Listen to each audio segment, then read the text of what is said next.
weapon appraisal.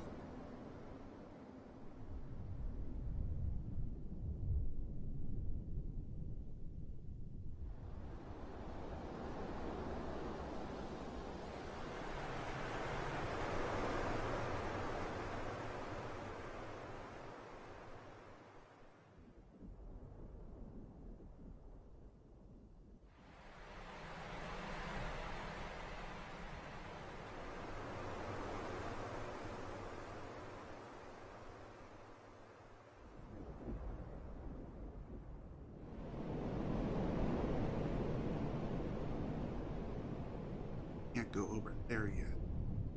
Probably.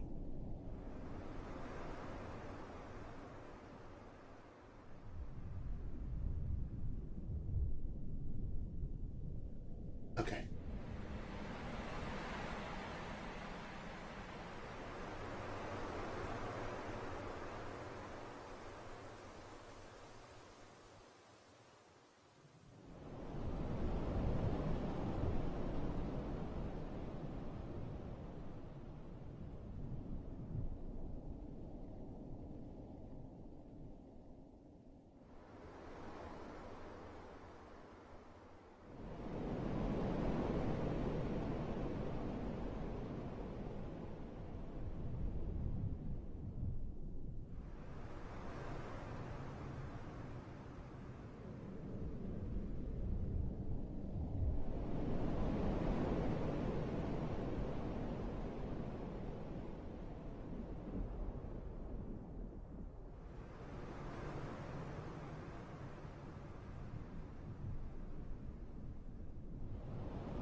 Alright, let's get ready to start now. So let's go ahead.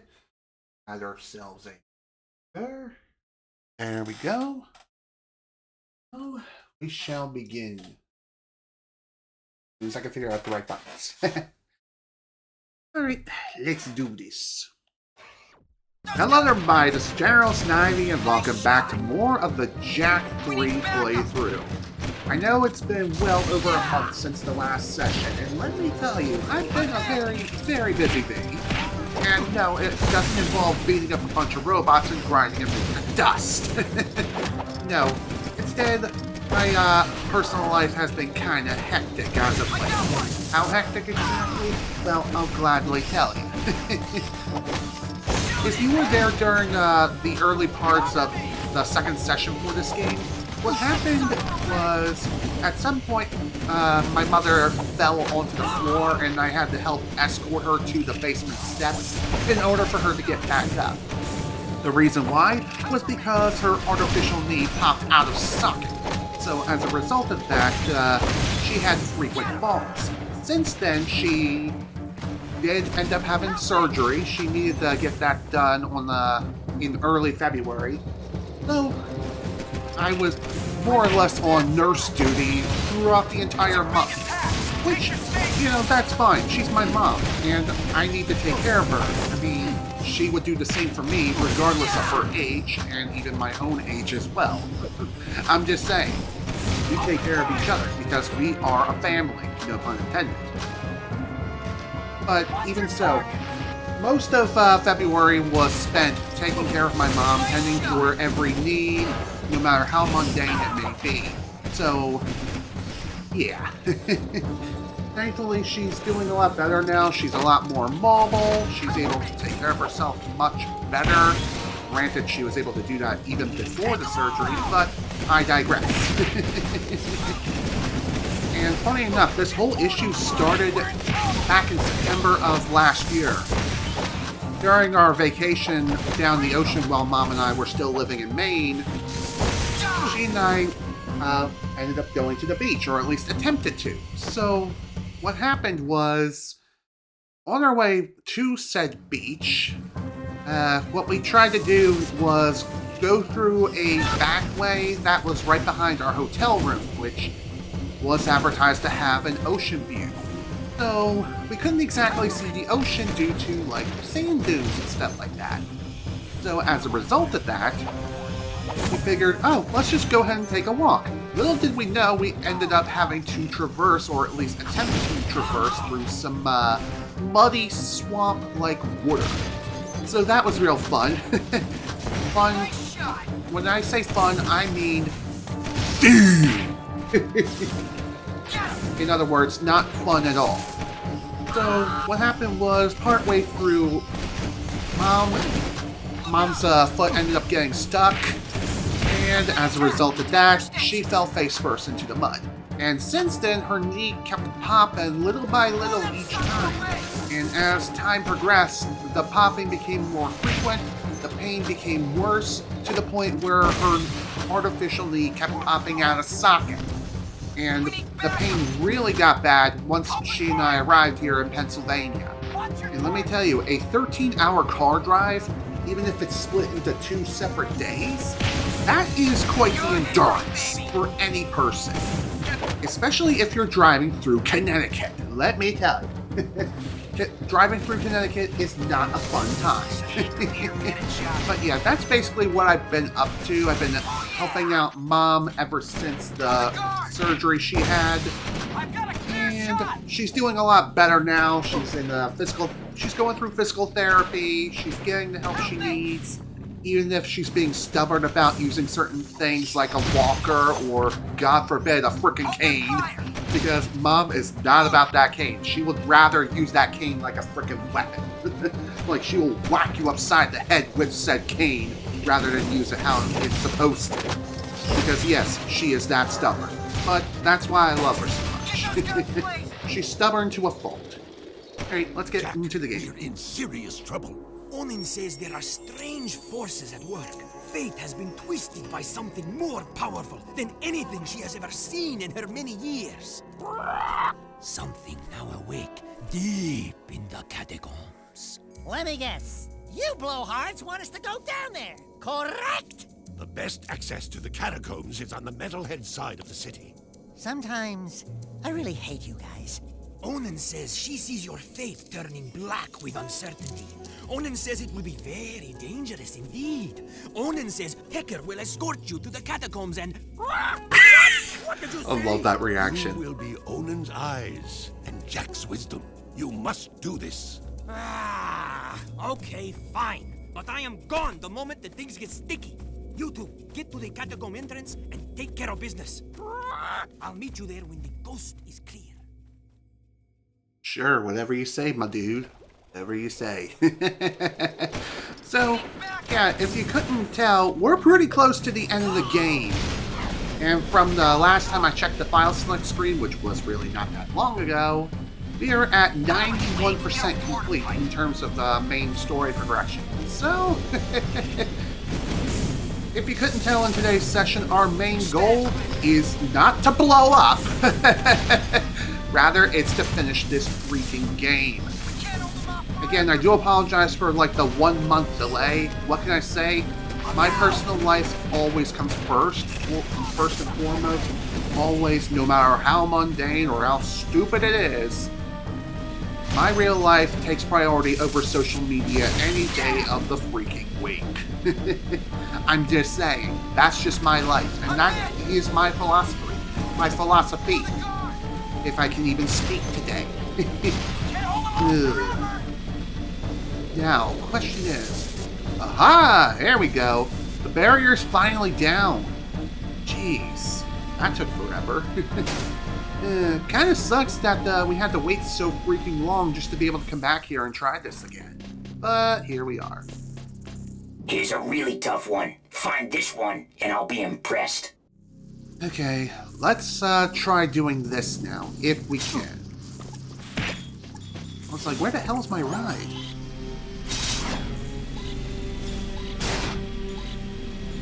I still have not looked up exactly where this precursor... There it is. Wait, is that the right one? Because I'm pretty damn sure it is. Yes, it is. It's been in front of me this whole freaking time, and I feel like the biggest bonehead on the face of the planet. Good Lord Almighty. There we go. I'm not impressed, but then again, I'm a tough audience. Well, that only took like 3 sessions to get. But that's my fault for progressing too far, and thus being unable to come back here at a decent pace. But hey, better late than never, as they always say. But even so, just saying, glad I'm finally able to get it now.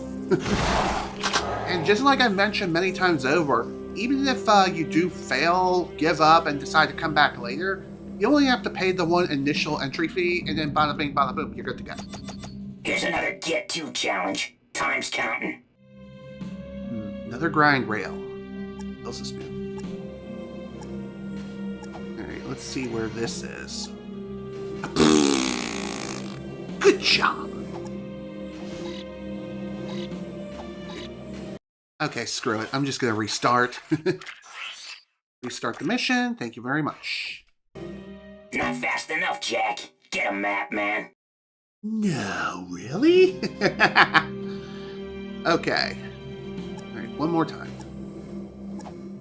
At least now we know where it is. We just gotta nail the jump, nail the grind, and off we go. Good work. You're looking like the hero I remember.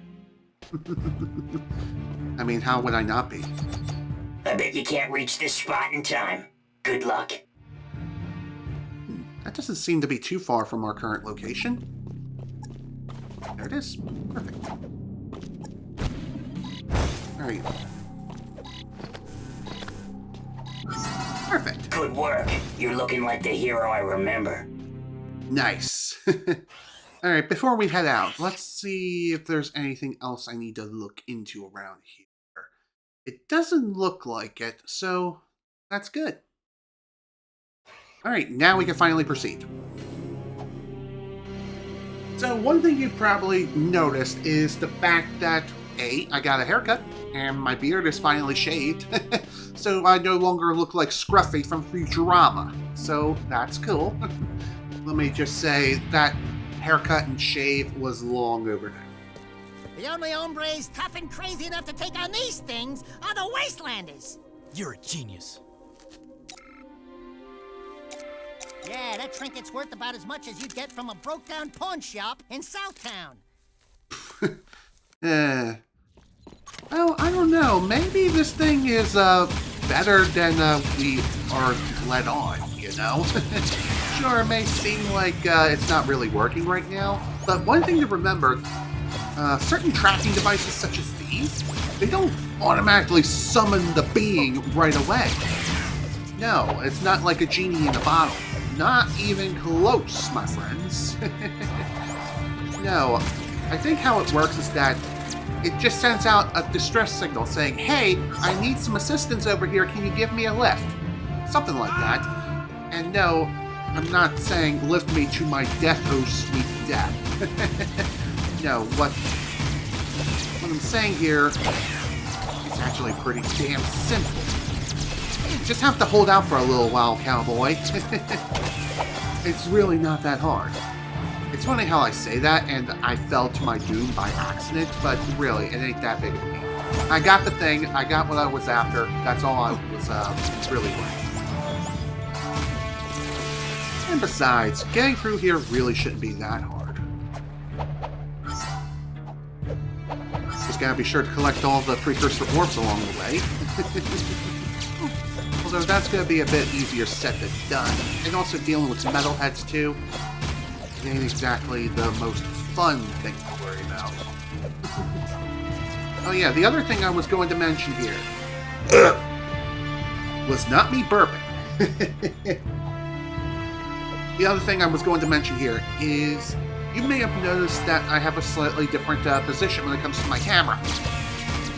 Well, the reason why I have it set up like this is not because I wanted to try a new position, but rather it was because one of my monitors was recently experiencing a bit of a problem. What kind of problem? Well, it was a green pixel. So, if we were looking at my one monitor, it appeared on one of my older drawings, which I'm currently using as my wallpaper for my desktop, and the green dot appeared on the tree. So as a result of that, I thought my monitor was going up. So when my sister and her fiance came over for a visit one day, I had him try to take a look at it and figure out what was going on. Well, turns out the problem fixed itself. So, that was a thing.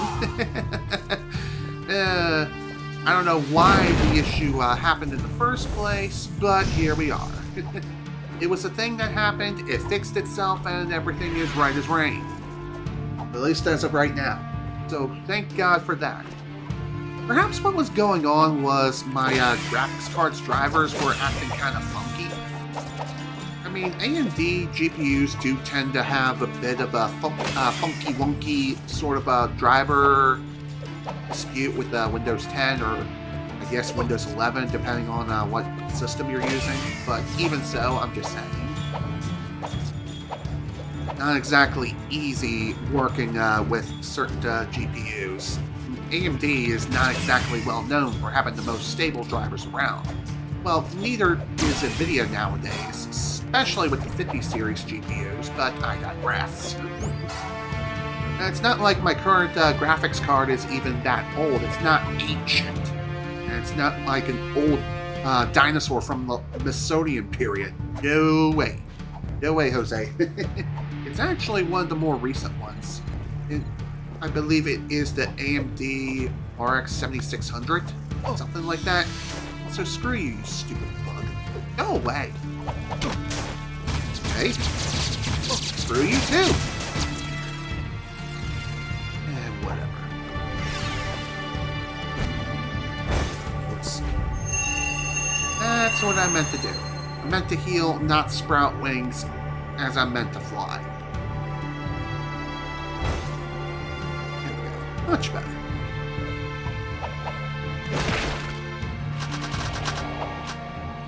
Hey. But yeah. Due to the whole monitor mishap and what was going down with it, I was down one monitor until I had it looked at and the issue resolved itself. And during that time, I decided to move my camera because it was blocking my monitor. That was real fun.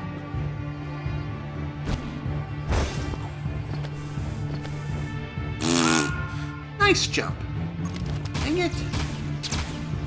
Oh, that certainly blows.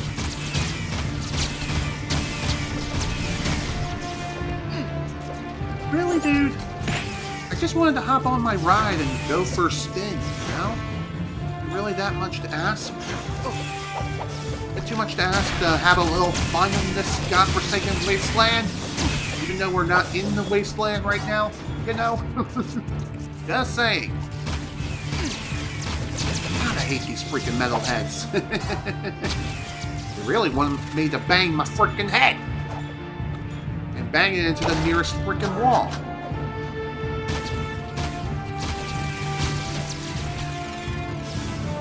Well, it is what it is, though. No big deal. We'll just get through this again, just like we always do.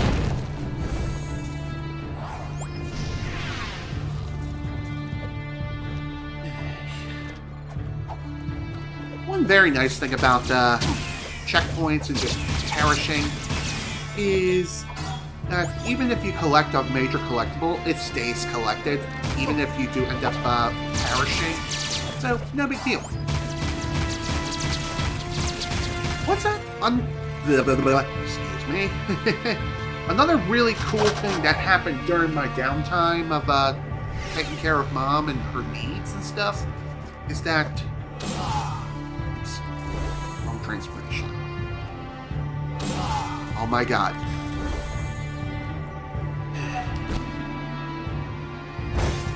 Wow, that took forever. God damn it. I tried to fly again, but that was clearly not happening. Dang it all.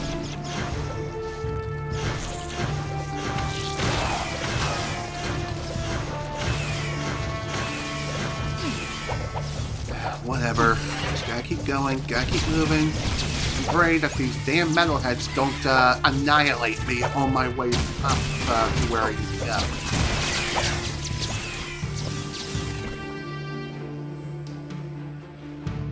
So, anyway, what I was trying to say earlier was what happened recently, as in like a few days ago, I think. I learned that Twitch is no longer going to be enforcing some of their arbitrary, archaic multi-stream policies. In other words, now I can actually stream at a higher bitrate on YouTube versus Twitch. Same also holds true for resolutions as well. So that's pretty cool. So if I want to push for 4K here but 1080p on Twitch, I can do that if I want.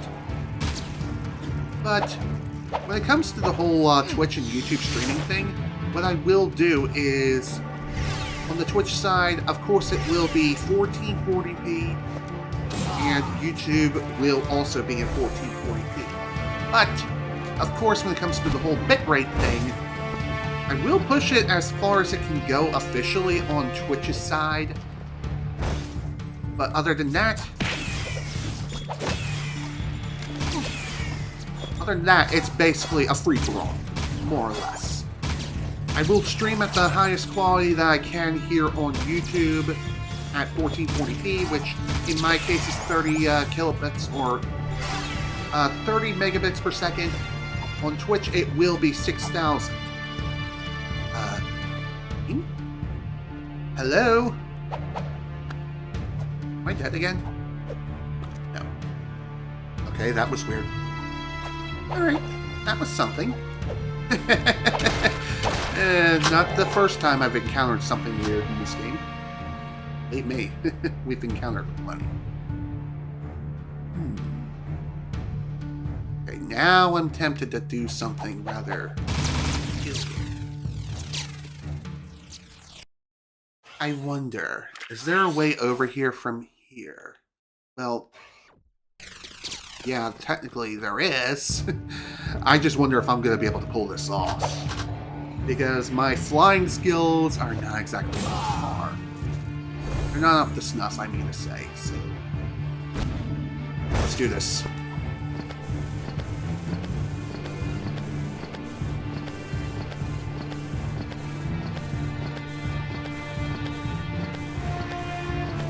There we go. Woo! I did it.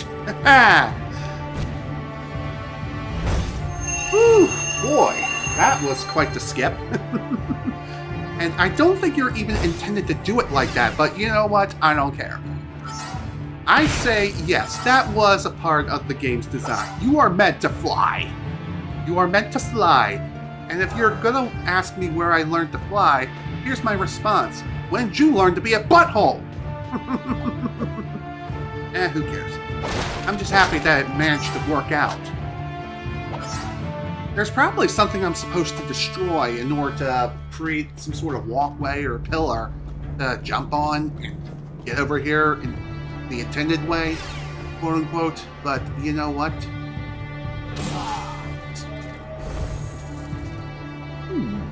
You know, now that I'm really thinking about it, I think it was intended that you land over here and then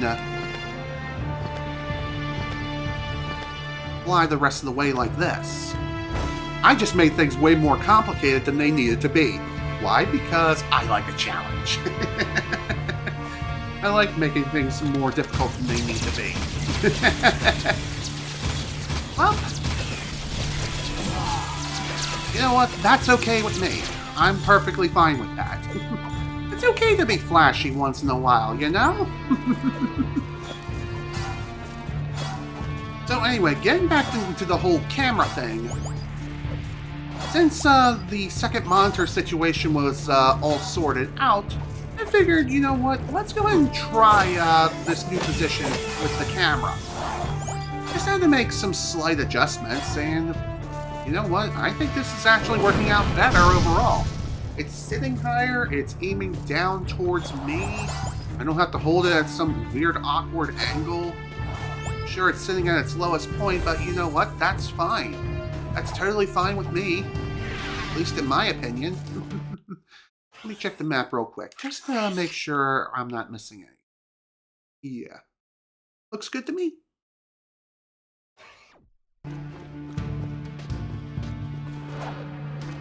You know, one thing I really wish I could do when it comes to the camera is like push a button and the camera resets behind the character. Too bad they didn't really think about that at the time of this game's release back on the PlayStation 2. But it is what it is. No big deal. Just a small annoyance, if you ask me.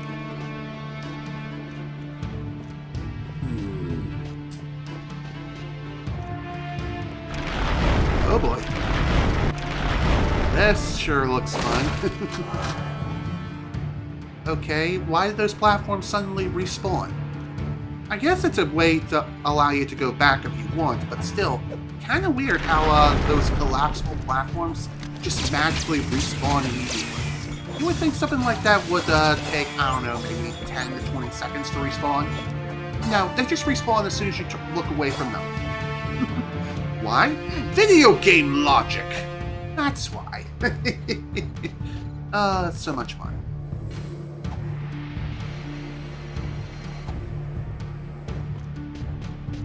Anything over here I need to worry about?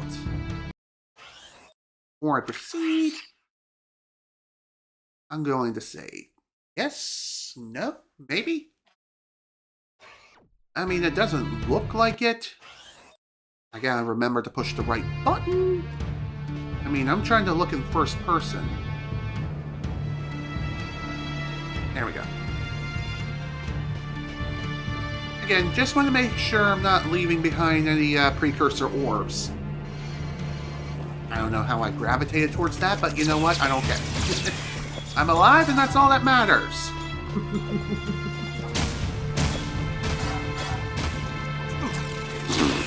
Come on, dude.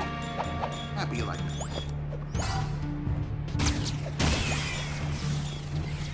So So one other thing I will mention here is recently I did pick up a pair of the HD Retrovision cables for the PlayStation 3.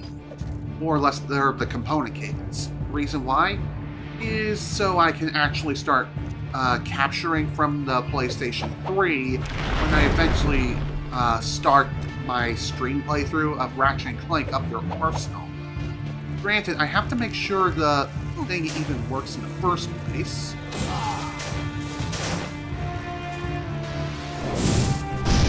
Go, you all did. I'm surprised that hit the wall. And you know what? I'm okay with that.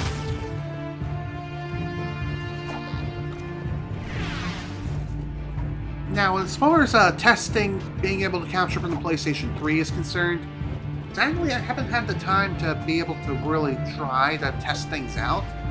I did try with just purely hooking it up to my HDMI switcher, and unfortunately my switcher does not bypass HDCP. And one thing I really wish I could do when it comes to the PlayStation 3 is just get rid of HDCP, even if I have to do it via custom firmware. But unfortunately, that is not possible. You cannot bypass HDCP because it's built into the hardware. So, even with mod chips and things like that, even then, there's no way you can bypass HDCP. As far as I know, there may be a way on the hardware aspect if you know what you're doing, but that is a no from me, Cheese. Also, screw you. I'm surprised he didn't just push me off the edge. That would have broke me.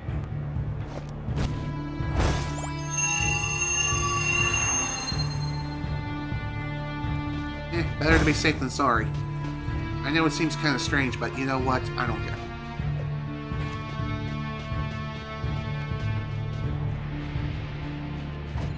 Oh boy, this is gonna be fun.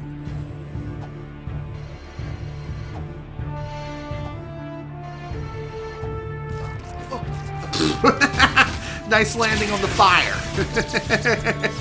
What can I say? Jak is lit. I know, bad joke. Moving on.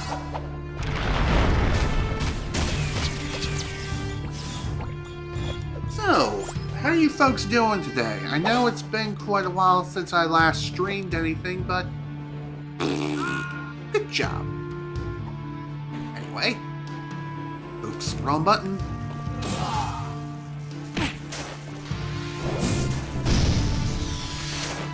Okay, somehow I did not hit the wall twice. 3 times.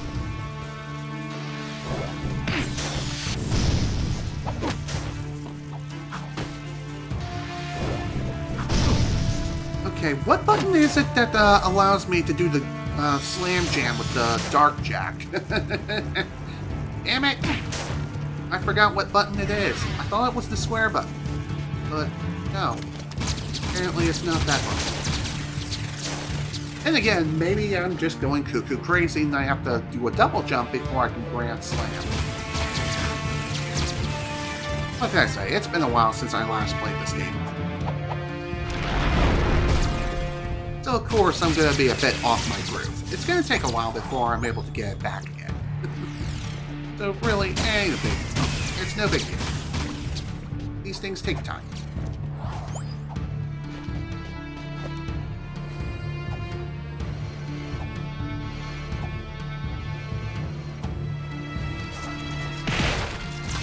I sure do love hanging out in the air for God knows how long. Okay, I'm surprised that worked out as well as it did.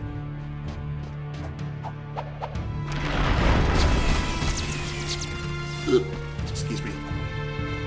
Also, for anyone wondering about the last upgrade that I purchased towards the end of the last session, don't worry, that was kept. I made absolutely certain just before the stream began. And even if it wasn't purchased, I would have gladly bought it again. So, there you go. No need to worry about that. The game is very generous when it comes to its autosave. the autosave works really, really well. And it saves after doing basically anything. And I gotta say, it really does come in clutch. Especially in moments where the game decides to completely poo in the tape. Just saying. May not be the most fun moments, but if it does happen, at least an autosave can come in and be like, hey, at least you're not losing too much progress. Just a few steps back and you'll be fine. Keep forgetting L2 is the transformations, not R2. Because R2 brings out the jet board. Duh. I get confused easily. What can I say? This way. This is where I was supposed to go. Where have you been? I've molted 3 times already, just waiting for you.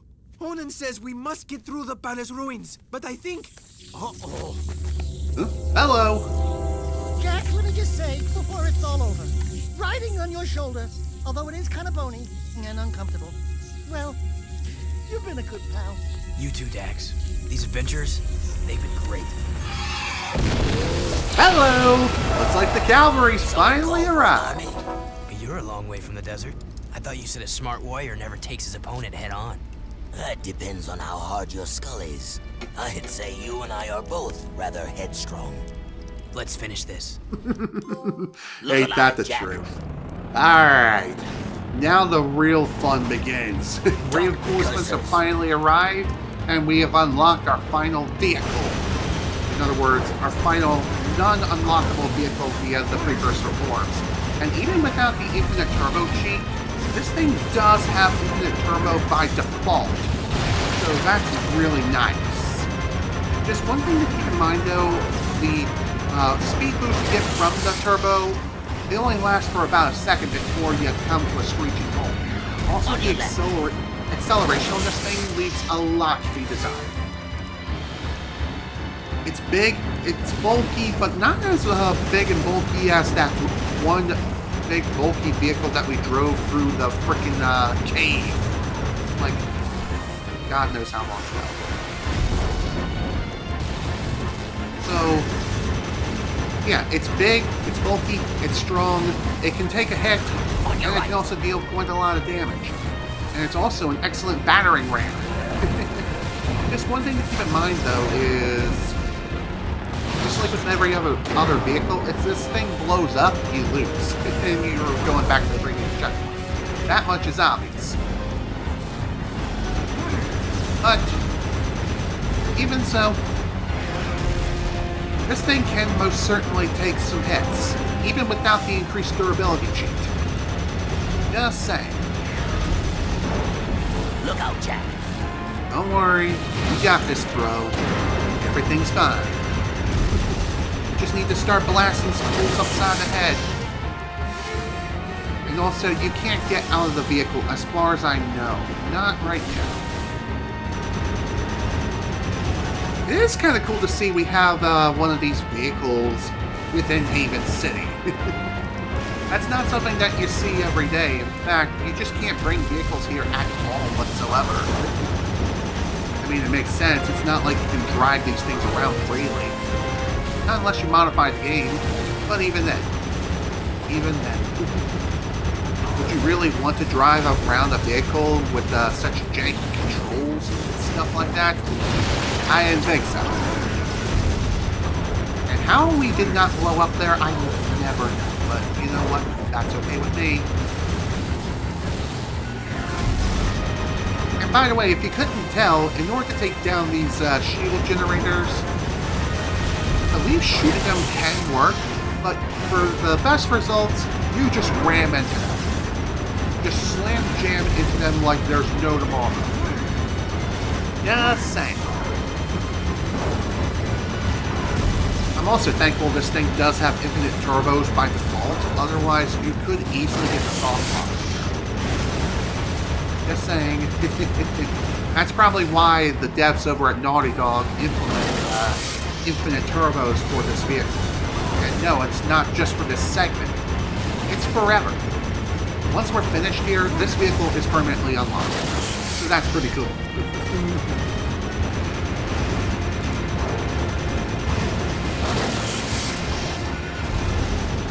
How much further do we have left to go? I'd say a pretty good bet. As far as handling this thing is concerned, handling is about on par with some of the other bulkier vehicles in this game. In other words, handling is okay. I'm surprised that worked. This thing is not really meant to jump around like a freaking kangaroo. I'll tell you that right now. Getting from place to place around here is not exactly the easiest thing. Good job. And falling down means you're gonna have to make quite the climb all the way back up again. No big deal. It's just gonna take a little bit longer to get to where you need. Annoying, yes, but it is what it is. I'm surprised I managed to get through there, but you know what? That's okay with me.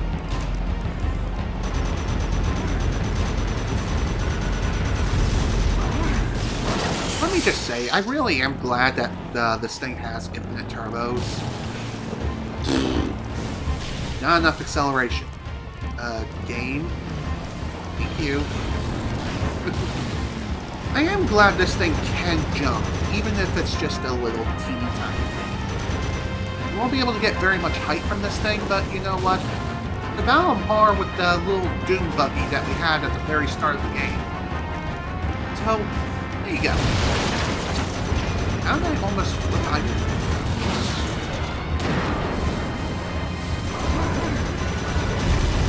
Oh, and by the way, if you're wondering how effective the gun is against Dark Makers that are currently storming around without like stormtroopers, I'd say it's fairly effective. I mean, it's not turning them into Swiss cheese, but you know what? That's fine. God damn it, I bonked. Oh well, ain't a big deal. We'll just drive back around again. Honestly, this is a pretty fun segment. It's just the roads are so bumpy and it's difficult to navigate through. Some people may despise this section. Me, I'm kind of neutral, like in between. There are aspects of it that I do love, such as being able to just drive around here in general, blasting fools upside the head, and just overall have a good time with good old daddy leader Deimos. And yes, I did just say that. Whew. Alright. We done. Oh boy! Dude, get that! Oh, Rip.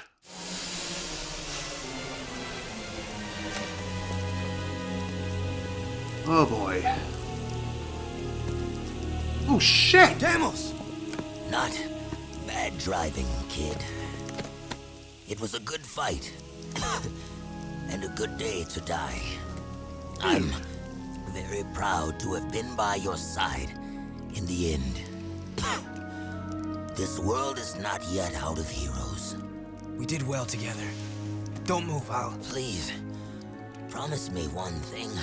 Promise me you'll find my son, Mar. You'll know him when you see this. He's wearing an amulet just like it. A symbol of our lineage with the great House of Mar. Oh shit. Save the people, Jak. They need you. Damn. Father. Yes, you were that child. I took you from Deimos, hoping to harness your eco powers for my experiments. Then I lost you to the underground. You seem upset. Did I tell you too late? You were the son of the great warrior Deimos. Oh, and he never knew. How delightful. Yeah, upset would be the understatement of the century. To the Precursors. Don't worry, I'll be back to put you out of your misery. Hello, Psycho Zakian. Welcome to the stream. Sorry I didn't You're greet willing you to till go down just there? now. Without a fuss this time. Yeah, well, don't get used to it. It's just that nobody hurts my best friend and lives to brag about it. Let's get him! Hell yeah. We're gonna take down this vulgar fiend once and for all. Boy, oh boy, this was one hell of a frickin' way to go, am I right? Anywho, remember the last set of Precursor tunnels? I was gonna go into like some sort of story that I was going to mention and then we finished the previous tunnel before I could tell it? Well, it doesn't involve me blowing up like that. No. But it's still something I would consider to be creepypasta sort of material. Let me explain. So, one time during one of my playthroughs back on the original PlayStation 2, I was playing through this part of the game, and for some weird, bizarre reason, the vehicle started moving and rotating to the left all on its own. Why? I have no freaking clue. It just didn't. It just spun round and round, and even after I disconnected the controller from the controller port, it still did it anyway. It still spun around like a record player. Why did it do that? I have no clue. It was weird. It was absolutely weird. It's like something you'd see from, like I mentioned, a creepypasta. It would probably be something like Jak 3.exe or something like that. The only thing missing was the hyper-realistic blood. But you know what I mean? Just weird times. I wish I recorded that way back when, but that was like during the days of my childhood where I wasn't creating content or anything like that. No, it was just me being a kid just playing the game.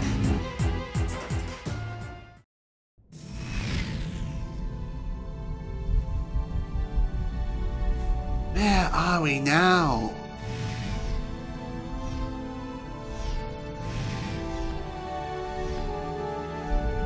Ooh, pretty! Greetings, great warrior.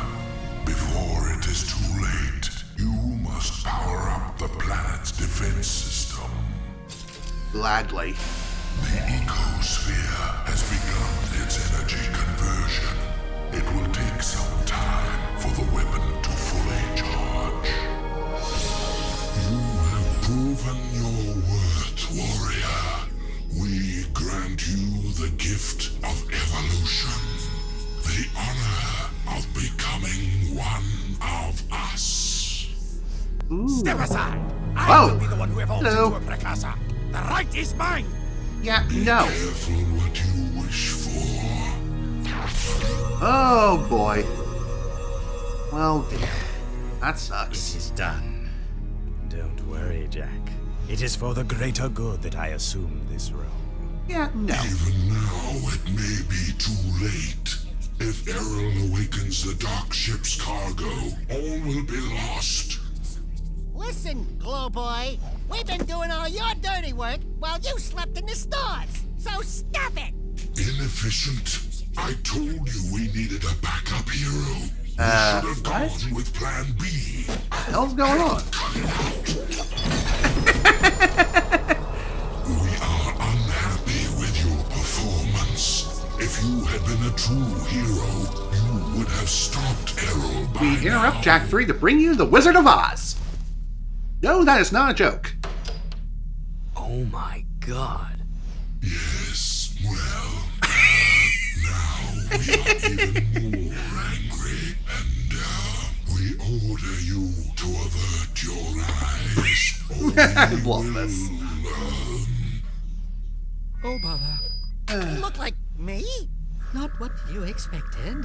Yeah, we get that a lot. Don't look so upset. If you knew we Precursors were a bunch of little fuzzy rats, would you worship us? Could we run the universe? Not possible, buddy. So, we fluff up the myth a bit. And we get the respect we deserve. You idiots! Get down from there and stop defiling that glorious machine! Yeah, no. Don't defy let our God, size fool idiot. you. We are the most powerful beings in the universe. We are? What does Dax I look love like? that. Ah, yes. All eco contains the source of our essence, our code, so to speak. When Daxter touched the dark eco, he was actually blessed when he thought he was cursed. Ooh. I'm a precursor! I'm a precursor! Let's just hope this doesn't get retconned in a fourth Jak and Daxter game. You know what I'm saying? Creatures are the great precursors? And I wanted to evolve into the... No! You know what they say, be careful what you wish for. Isn't it? The only way to ensure that Errol will not awaken the ship's cargo is to go there yourself and stop him. We will send you there from here. But the weapon... Chill out, buddy. You should have Mondo minutes to go there and get back here pronto. I mean, way before the... Hopefully before. Ba-boom! Oh, yeah! Let's move. Yeah. We kind of need to stop this guy as of now. I told you we needed a plan B. And why didn't they come up with a plan B? Who knows? But anyway, we got 5 minutes to race down to the very bottom of this freaking spacecraft. Start blasting some fools upside the head. And also pray that we all make it out of here alive. Excuse me. If time runs out, well, it's game over. Like that. Hang it. And if you do end up dying, you'll just respawn at the very start of the level. And thankfully the timer does restart. It is unfortunate though that you don't get your ammo back, which is kind of annoying. And that could be really, really bad, depending on how much ammo you come here with. Dude. Kind of funny how we actually got a bit of a preview of this level before when we somehow were pulled into some sort of strange mech suit. I mean, we got a way to land and everything, and that was pretty cool. But hey, I'm just saying, why are we auto-running? I mean, I get that this is ice, but at the same time... Dang it! Well, that certainly sucked. But anyway, in my personal opinion, the best weapon to use here for this entire section would be the second level yellow weapon. The blaster that ricochets off walls. Better than ricochet anti-cheat, that's for sure.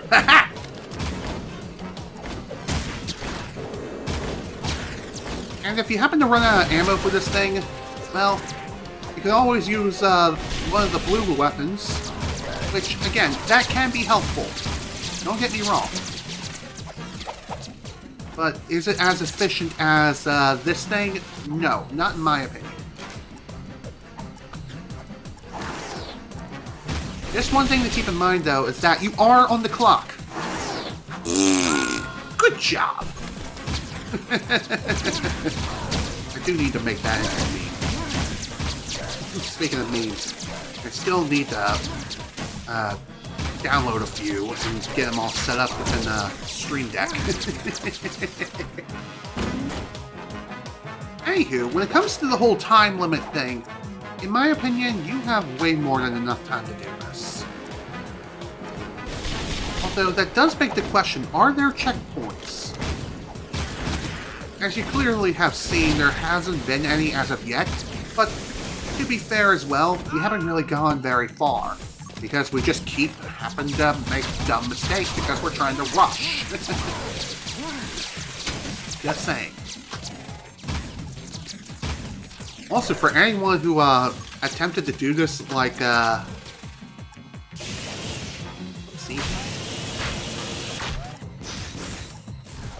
Okay, that worked out. Not as well as I hoped, but you know what? That's okay.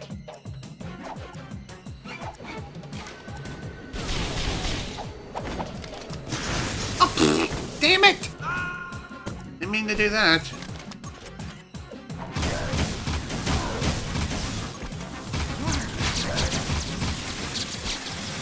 Okay, I should stay on this weapon for the time being. As far as I know, there isn't any ammo crates along the way. The only ammo you're going to be getting is from ammo pickups. So try to be efficient with your ammo. God damn it! undershot it. This is why I spin after every freaking jump, because I always underestimate how far I can go.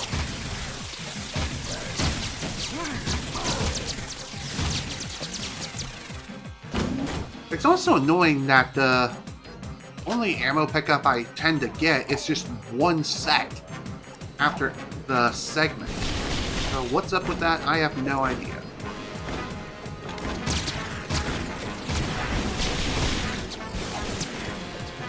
So when it comes to this section, if it wasn't obvious, you do need to keep moving. And try to limit enemy encounters as much as humanly possible. In other words, if you can ignore an enemy or an enemy mob, do it.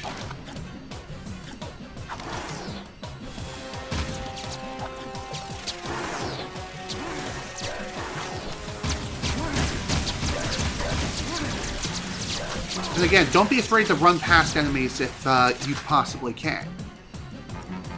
You never know. Okay, where the hell do I go from here? Oh, right. I need to clear everyone out. The only times where I say you can't ignore enemies is if you come across a door like this. Just saying. Out of my way.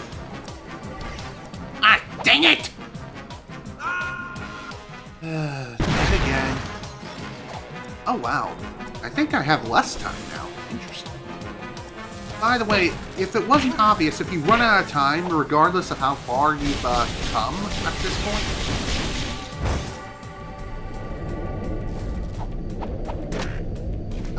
Okay, I need the wings. I feel like I came here with more time on the clock, and when the checkpoint activated, it gave me a default timer, which is interesting.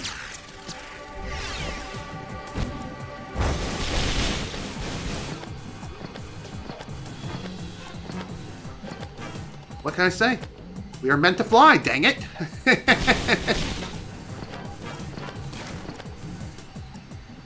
Okay, where do we go now? Over here. What's kind of funny is that you aren't really intended to use the shield like this, but you know what? It does provide some protection from being shot at. So, there's that at least.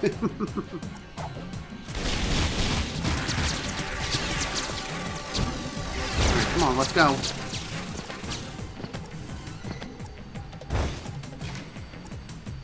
If you're wondering why I'm disengaging the Light Jak ability early, it's to preserve it, just in case. You never know.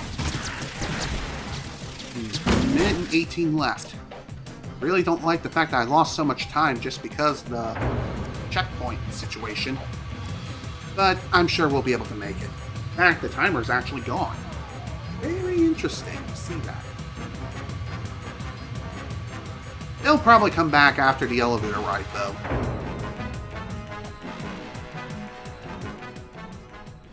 Okay, then.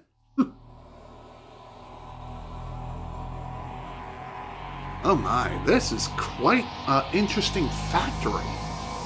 All these Deathwalkers just ready to drop onto the planet. If things ever wake up, the planet's finished. All of these Dark Makers at my command. Just think what I could do. You're through, Arrow. Even if we both die. Back? Great. Who knew that Arrow could fly, damn it? That's a hell of a way to go.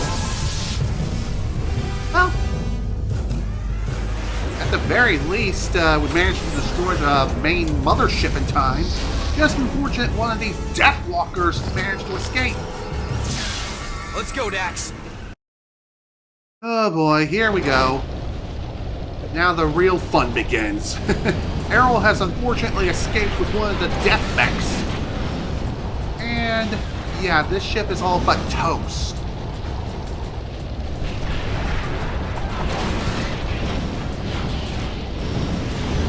Oh boy, this is gonna be rough. Considering that we ended up getting smacked a few times, And my Light Jak power is going. It is completely drained. Dang it. Oh, this is fine. This is fine. We can work with this. We'll be fine. See? No problem. I say as I almost fall into the frickin' holes.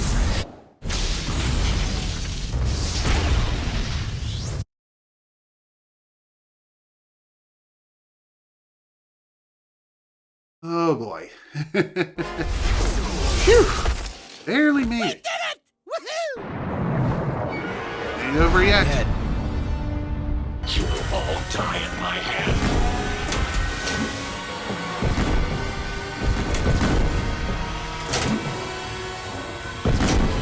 Great. Looks like we got one last battle to deal with. This guy just won't quit! It's headed for the city. We gotta defend it. For Deimos. The last charge of the Dark and Light Brigade! Let's do it, partner! Damn Skippy, boy. Damn Skippy. Let's do this. One last fight to finish them all. One last way to wrap up this entire trilogy. And yeah, I'm saying trilogy. Be quiet. The fourth game didn't happen. Just kidding. I have no right to say that. I have not played that game, so I have no idea what I'm talking about. I only am going by the things I've heard online. That's really about it. Alright, so as far as what we need to do here is pretty damn obvious. We need to shoot these legs and not blow up and die like a freaking goober. What can I say? We don't have time to call an Uber. And no, we cannot go back to grab a different vehicle. We are stuck with the one that we have at the very start. We cannot just hop out, as far as I know. And that is pretty obvious. No, not. It's a story-based vehicle. This is a story mission. We must get it done. You know, I've never really taken the time to listen to the music that's playing here. It's pretty damn epic. Dang it! He's like, move, bitch! Get out the way! Get out the way, bitch! Get out the way! Whatever. It ain't a big deal. We'll just go at this again. Just go at it as many times as necessary. Okay. Let's go ahead and try this again and hopefully not get slam jammed into the nearest wall. Gotta take our time and start blasting the legs like it's nobody's business. Thankfully, you don't have to worry about a time limit or anything, despite what Jak and Daxter mentioned earlier about it heading towards the city. You don't need to worry about that whatsoever. It's not a thing. You just gotta blast the things and hope that you survive. That's all you need to worry about here.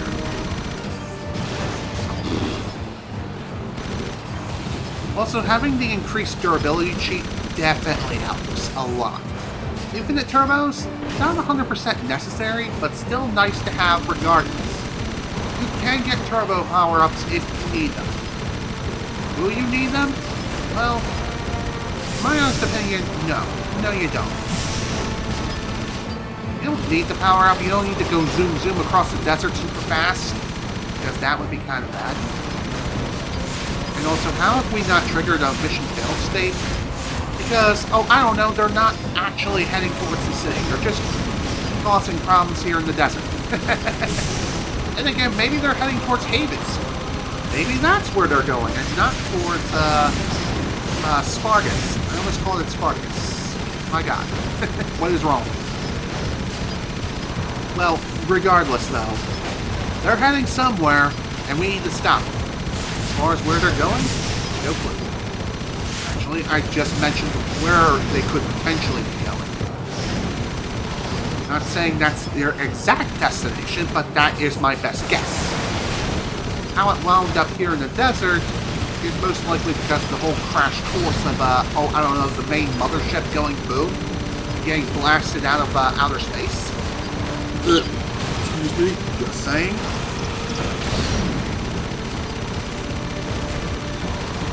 In my honest opinion, when it comes to just firing your guns, since you have infinite ammo on each and every single vehicle that you drive for these things, with one exception obviously, which doesn't even have a weapon, but you know what I mean.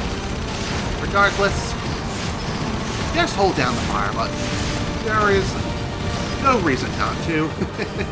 Unless there's like a retro achievement or something that involves you not missing a single shot, which I doubt something like that even exists, but who knows? I'm not a developer over at Retro Achievements, so who am I to say whether or not such an achievement is a thing? For anyone who does do retro achievements on, like, say, the PlayStation 2 or anything like that, let me know if that sort of achievement is a thing. I know there are plenty of damageless achievements for many different games. I'm not too sure if Jak 3 is one of those games or not. Either way, we're not using retro achievements for this playthrough. We're just using the regular achievements found on the PlayStation 4 re-release of the game. But there we go. Finally brought the damn walker down. But of course it ain't over yet. Harold just refuses to freaking quit. And somehow he's able to fly now. What's up with that? Although, it ain't looking too good. And he's probably gonna... Yeah, he's going down. He's gonna be crashing. Gonna crash out, boys. He's crashing out. There we go. Nice.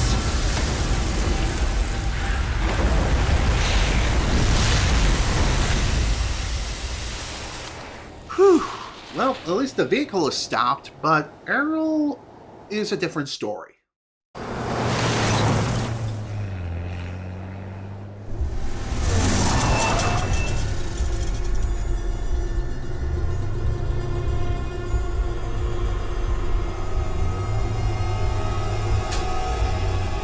Also, apologies if you heard that pop. That came from my water bottle.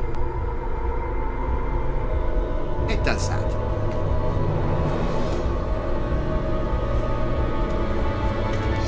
Also, if you heard any background noise, my apologies. Unfortunately, sometimes you may hear vehicles and stuff pass by.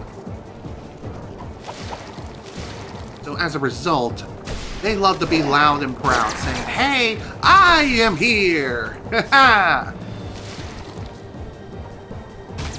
Yeah. If you do hear something, my apologies. Not much I can do about it. I do have a noise gate set up to prevent this kind of thing, but sometimes even that isn't enough. People just love driving their cars loud and proud. Alright, now comes the fun part.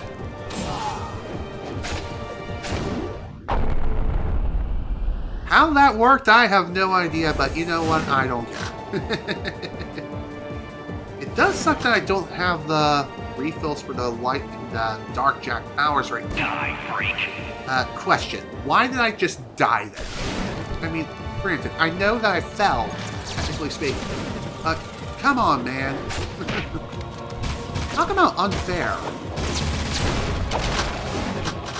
One very nice thing about this fight is that even though the refills of your eco gauges are scarce, it does allow you to get some additional ammo just before the fight starts, or just as the fight is beginning. So, if you need ammo, there you go. I'm superior now. Okay, a refill on both the Light Jak and Dark Jak powers. You're making this too easy. Yeah, I don't think so, buddy.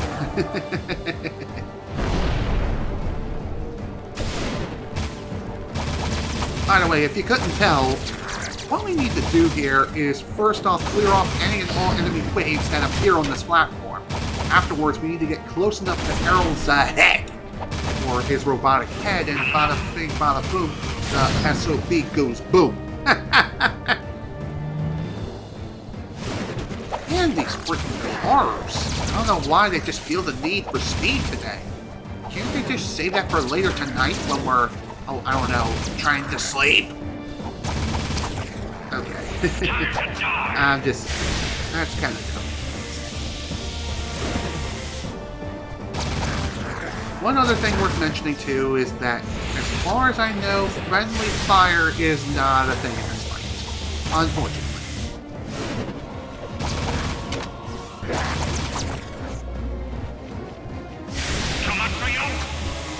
And when it comes to this fight, this is a pretty fun one. It is fairly difficult, and as you clearly see, it is very easy to end up accidentally falling to your doom.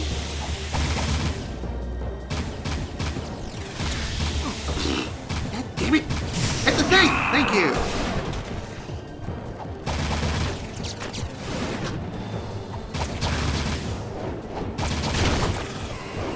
By the way, if you couldn't tell, there are several ways you can go about taking care of these tentacles that sprout up from this machine. And really, any enemies whatsoever you may encounter here.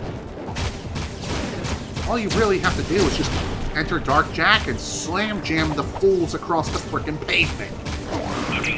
It is that simple. When it comes to the whole Light Jak thing, only use it if you need to refill your health. Which, really, it shouldn't be that hard. You shouldn't worry about it all that much.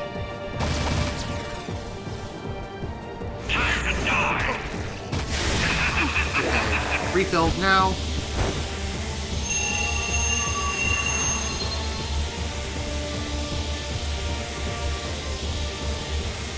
Just barely enough. Just unfortunate I ended up getting hit right after, but, you know... That's just something that happens, unfortunately. Oh, and by the way, I'm pretty sure wind is a very big factor in this fight, too.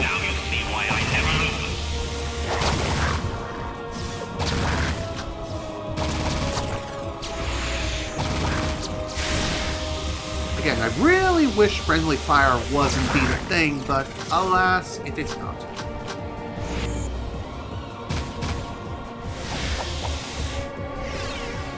It's fine. Nice to have the Light Jak refill.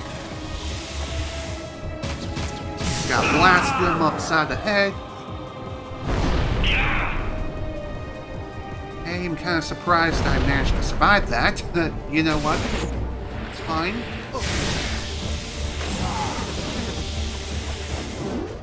Everyone dies. Bye. Might as well utilize our tools of destruction, you know what I mean? One very big tip I will share here when it comes to using this particular weapon and trying to clear out a bunch of enemies, jump into the air and push the freaking circle button and fire! Turn yourself into a literal attack helicopter. And not only boost your fire rate, but also your damage output.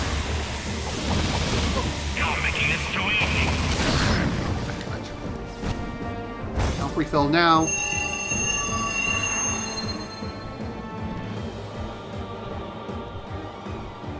Okay. That's fine with me.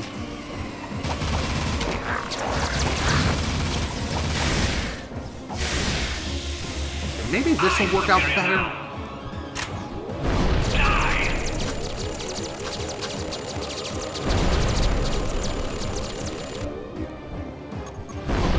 Ow.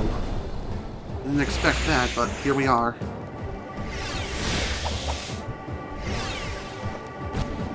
I got an idea. Perfect! Free health refill. And somehow I am not dead. And somehow we still managed to get the last hit in. Phew! Alright. Now then. One last blow.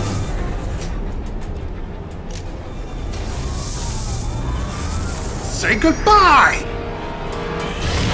See you in hell! Boom, baby! Boom!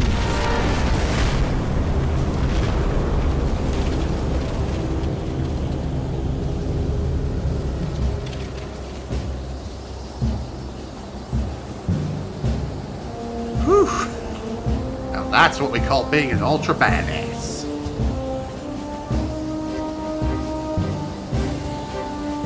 God damn. Now that was one hell of a finale.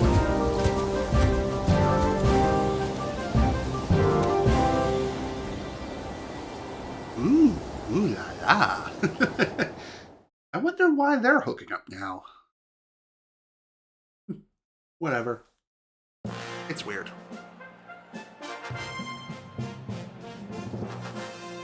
Thank you, brave people of this planet. Onin, Samos and all. Your strength and wisdom in these dark times give us reason to fight on. My life's work, it turns out, was spent searching for a bunch of furballs. Onan says it is a great day for the universe. Jak, you are the greatest of heroes. You have turned the tide against the Dark Makers, and together we will win this war. But dude, there are like way more challenges in the future. Or was it the past? Yes, I was getting to that. More adventures? Where have I heard that before? We need heroes like you to help us protect the universe, Jak. Then you can call me by my first name, by what my father called me, Mar. Wait, Jak is Mar? The Mar? Come then, Mar. No time like the present. You coming, Dax? I got all I need right here, baby. But if you need me, and I know you will, you know where to find me. Oh, Daxter, my little hero. We owe you much, Daxter, for all you've done. For your bravery in the face of incredible danger, we shall grant you your deepest desire. You know, I could really use a snazzy pair of pants, like yours. Wow, those are sharp. I wish I had a pair just like that. Be careful what you wish for. Don't worry, honey. You get used to it. Oh, and you may want to shave some parts. Trust me on that. Hey! Thanks for everything, partner. You are a great hero, Daxter. This is gonna be good. They think I'm a god. And they're right. Our hero! This is going to be a long trip. Where do you think you're going, little bugger? I've decided I want my own sidekick, and you've been nominated. We're gonna be a great team. Just don't make me angry. Are you ready, Jak? We have something to show you. What? The universe.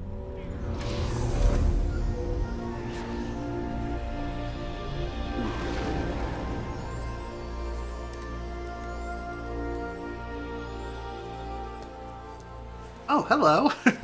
Decided not to go, eh? I couldn't leave you, Dax. With all our adventures ahead, you wouldn't last a second without me. Funny enough, he's not wrong. What a team we are! Yeah, well, the next adventure, I call the shots. Foreshadowing. Ah! Psych! Oh, yeah. Life is good. There we go, folks. Can't believe I'm saying that, but we're finally at the end of the game, and we're not even an hour and a half into this session. Kind of crazy if you think about it, but we finally reached the end credits. It's been a long time coming, and I did not intend this playthrough to last as long as it did. And granted, I know it's only like 4 sessions long, but the time gap in between each and every session was, yeah, in my opinion, unacceptable. And for those wondering, what about this weird experiment I did where I just streamed on YouTube rather than YouTube and Twitch at the same time? Well, the results of this little experiment are inconclusive. And the reason why? Well, it's pretty damn obvious. I didn't stream often enough in order to see results. So, from what I did manage to see, they were about on par of streaming on multiple platforms at the same time. So, regardless of whether or not this experiment would have been successful or not, I still would have gone back to multi-streaming. And that's exactly what I'm going to do for the next playthrough. So, when if I end up doing Ratchet & Clank Up Your Arsenal, or if I end up streaming a different game, I will be streaming on both Twitch and YouTube again. So, you folks will have options once more. And besides, when it comes to Blue Sky saying, hey, we have this cool feature where you can say, hey, you're live, and they present a link directly to where you're streaming. Right now, they only are supporting Twitch, which, yeah, that does kind of suck that it only supports one platform, but it is a platform that does make the most sense, aka the one that's the most popular when it comes to streaming. YouTube streaming is fun, don't get me wrong, but when it comes to just the whole community aspect, Twitch wins hands down. But when it comes to like video storage, VODs, and things like that, YouTube is better in that regard. But one major thing that Twitch has over YouTube is the fact that Twitch has the ability to allow you to upload animated emotes. And what's even better is that they actually are animated. Unlike YouTube, where, yes, it will show them being animated on your end when you're setting it up via YouTube memberships and things like that, but unfortunately they appear static whenever they're actually being used. Why? It's just something that's been going on for years on the YouTube side, which is unfortunate, but it is what it is. But yeah, this was a fun game to play through again, and I had a great time. Did I intend to go for as much as I did when it comes to the whole completion aspect? No, but you know what? Who cares? This was still a fun journey, and there's still much to do when it comes to just going for overall completion. I think at this point, now that the main story is complete, now we'll be able to fully explore the game's world and take on all the optional challenges. In other words, they'll all open up. There are still several trophies left to collect when it comes to overall completion. Most of the trophies that you will get throughout the course of the game are just from, well, playing the game and just reaching certain milestones. And those milestones being like collecting a certain number of metalheads, whatever the hell they are. Can't remember off the top of my head. Are they crystal skulls or whatever? You just collect the collectible MacGuffins of which the metalheads drop.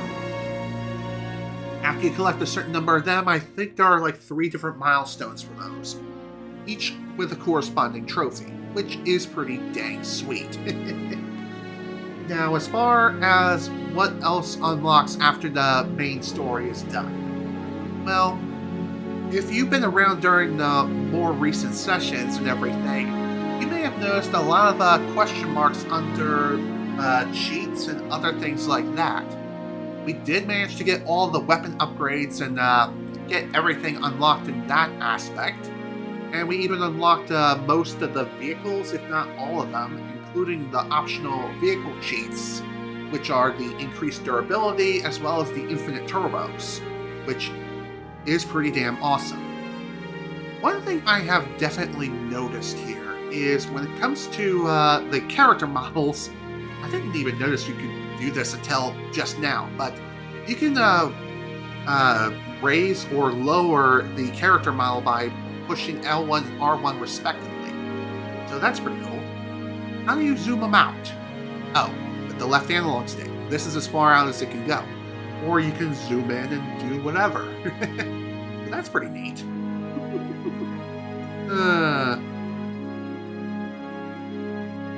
It really does make me wonder why it is that the character models are so freaking huge here. And no, you can't zoom them out, but you can freely rotate them and look at them as the credits are rolling, which is pretty damn nice. Again, didn't know you could do it until just now. I learn something new every day, as they say.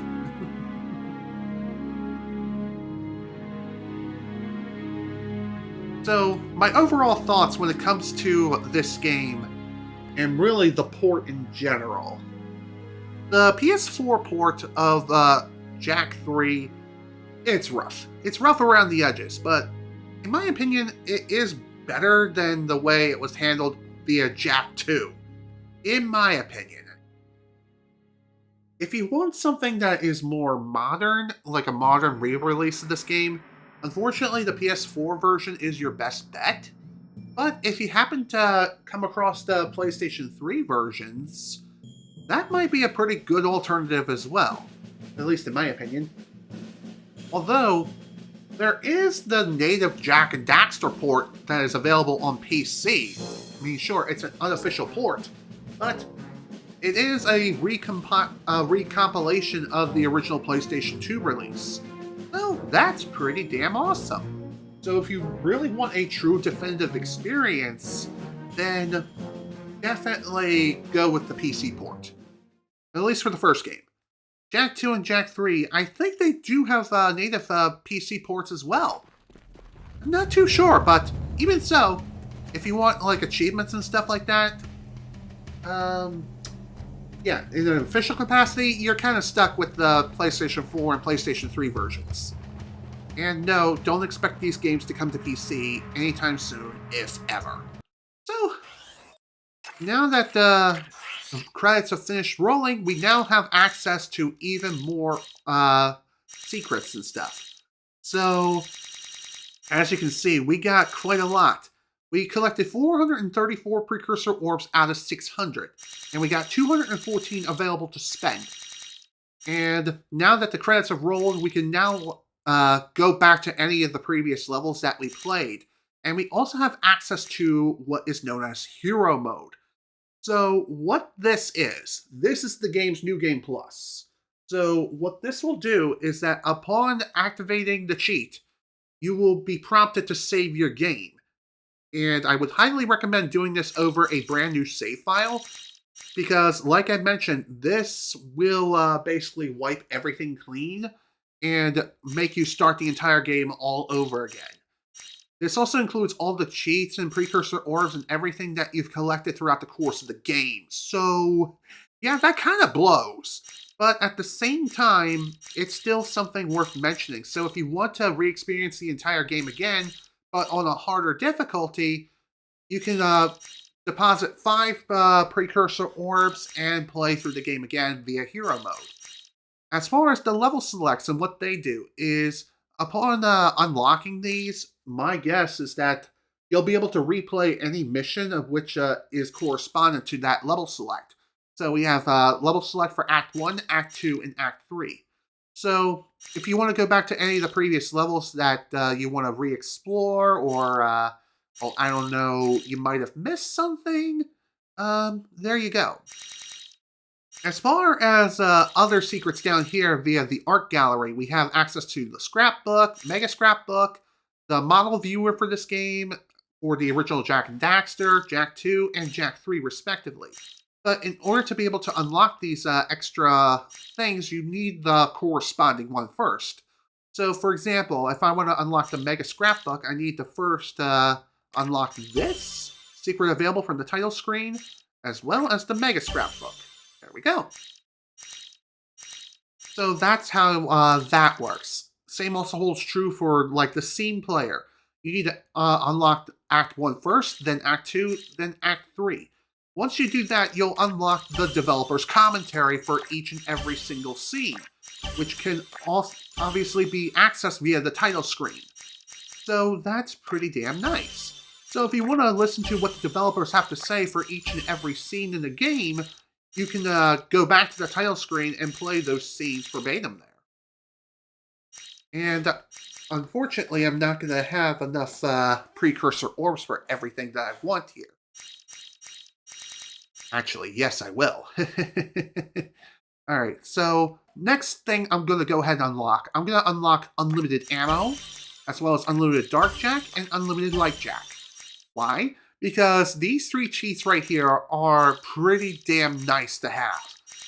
And I'll explain how unlimited ammo works in a bit. As far as other cheats are concerned, the only major cheat left to unlock here is invincibility. And what this does, well, it's pretty damn obvious. It makes you invincible, completely. Like, it makes it so Jak can never take damage at all. The only way he would perish is if he falls off a cliff, if you fail a mission, and that's really about it. Out of bounds places that normally would kill you and when you're given a hug from Octodad, well, guess what? He would never appear so long as you have the invulnerability cheat active. And obviously, these cheats can easily be turned on or off at your leisure. So that's pretty damn nice.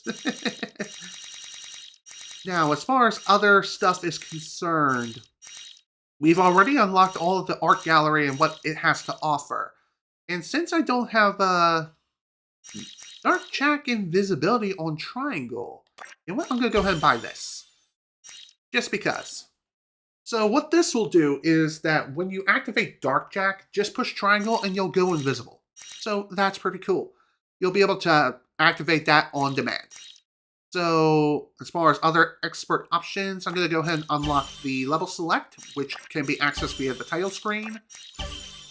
And we have just barely enough to access hero mode if we want. But I'm not going to do that. Not now. Because like I said, what this will do is that it will essentially set up a new Game Plus file. So to show you what I mean, obviously I will go ahead and overwrite this primary save file right here. Then we're going to go ahead and turn on hero mode. So, boom. There we go. Now that hero mode is available, I think what I can do is, yeah, you just turn it on. It's like a toggleable cheat. If you choose to turn it on, you just save hero mode file. Let's put this in file 4. To play hero mode, save your current game and then load your hero mode file from the load game menu. So, in other words, you just load the game here. So the only things that carry over are your current Precursor orb count, and it looks to be your metalhead count as well. Your time is reset, as well as your overall completion. So there you go. Hero mode is now unlocked, and really the only things left to unlock are some of the smaller stuff within the crazy stuff here, which are like Jak's goatee, big head mode, small head mode, etc., etc. And as far as the other stuff is concerned, we can access those via the title screen. There's still a lot of Precursor orbs left on the table, obviously. And if you want to know what the fast movies and slow movies do, well, here is my interpretation of these. What these will do is that if you choose to play a movie, you can have them play fast forward, being like, well, slow movies are the complete opposite, where they will play slower. Mirror World is like playing Jak and Daxter 3, Twilight Princess, and Knuckles. In other words, it's like playing the Wii version of The Legend of Zelda Twilight Princess, where the entire world is flipped on its opposite axis. In other words, your right will now be your left, your up will be your down, I think. Well, no, I think it's more like your left and right are swapped. So, in other words, the building or that light refill thing, instead of it being on my left, it'll instead be on the right. That's how that works. So, as far as Light Jak and Light Jak are concerned, normally something like this would drain your gauge. Well, guess what? With Infinite Light Jak, you don't need to worry about that anymore. Sure, it will still disengage, but you know what? Who cares?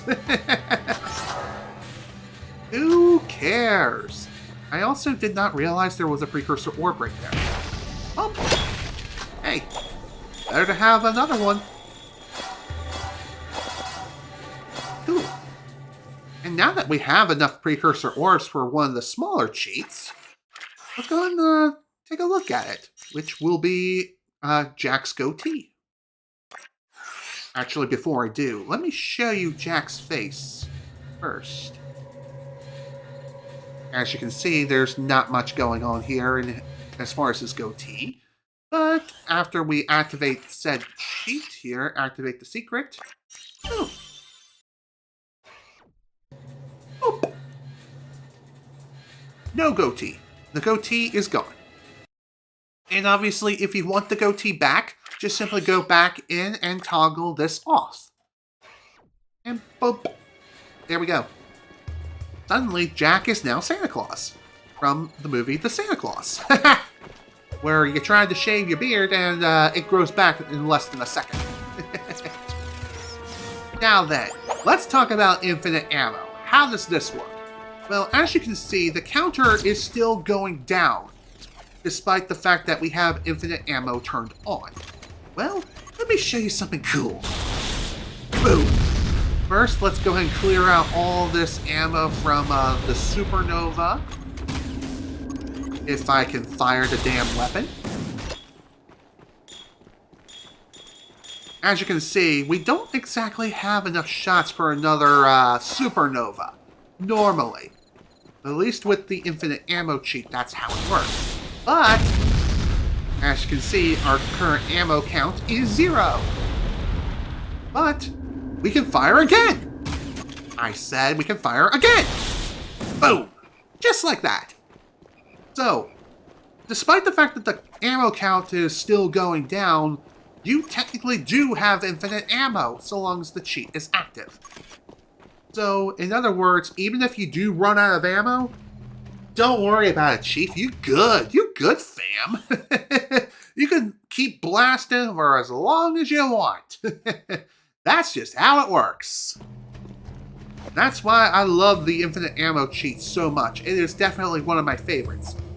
And now that we have the infinite Light Jak cheat available, one really, really cool thing about it is that if you know how to break the game, in other words, being able to fly with it, let me tell you, you're going to be able to fly into all kinds of places with that particular cheat active.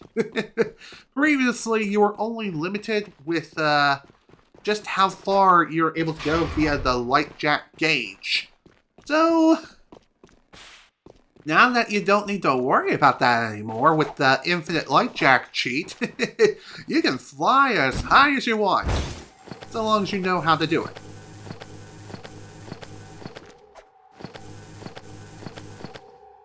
Again, you just have to know how to...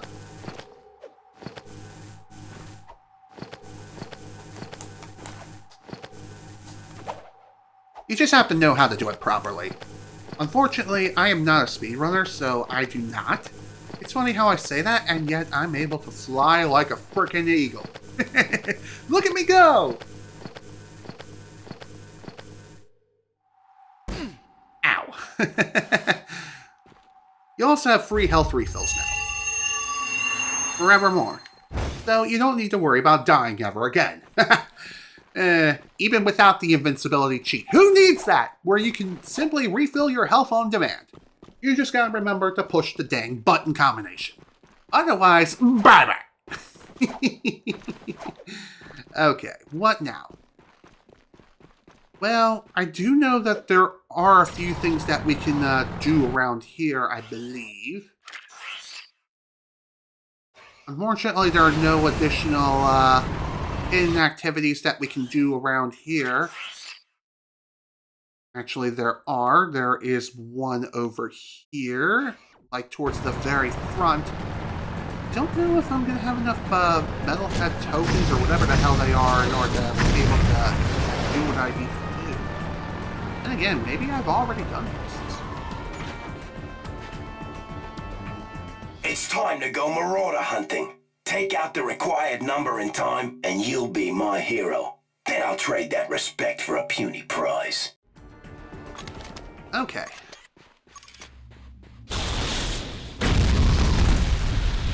I'm surprised that did not destroy my vehicle.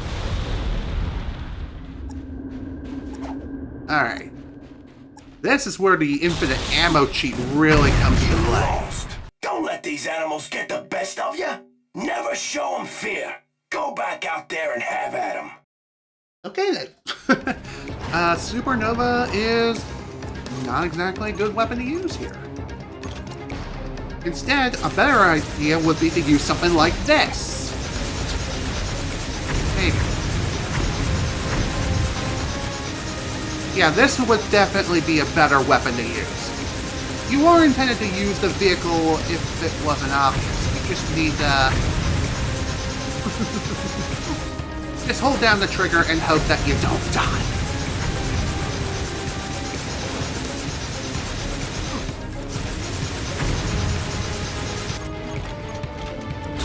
Alright, everyone dies. Just be careful where you fire this thing, because if you don't, you're gonna accidentally blow up your vehicle. And if you accidentally blow up your vehicle, well, yeah, you know what happens.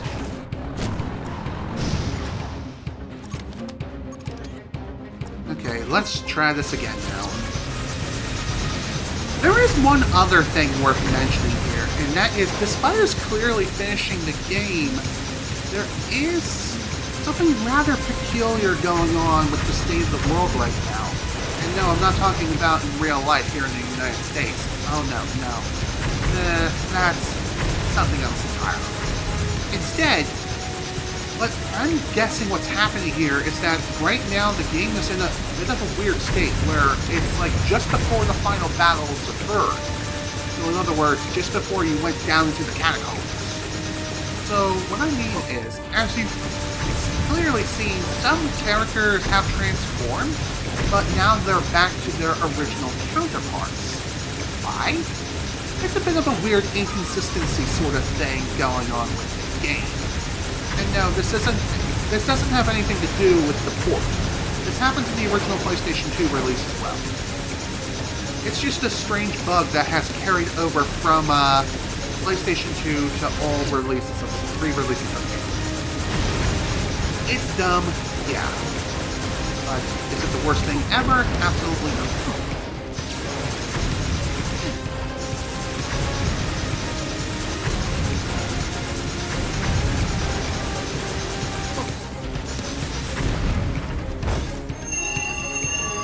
I'm gonna try something after this. Boom. Alright, let's slow down time. Maybe I should have done something like this from the start.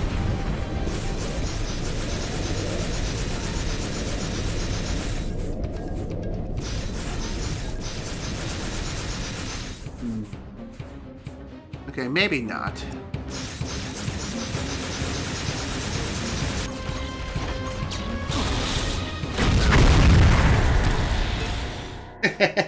To be fair, I kind of wanted to do that anyway. This is probably not the right vehicle for this particular challenge anyway. Yeah, grenade launchers are nice and all, but it might be better to use a smaller vehicle that is also a bit on the heavy side. Something kind of like the Ram Dozer that we recently unlocked. You know what? I think what I'm going to go ahead and do is go ahead and quit this mission. I accidentally selected quit game. Whoops. No big deal. We'll just reload our save file. And there we go. Select file 1. Kind of funny how we just respawned here. Let's see. Our secrets should remain unlocked, right? Oh. Some of them did not stay unlocked. Interesting.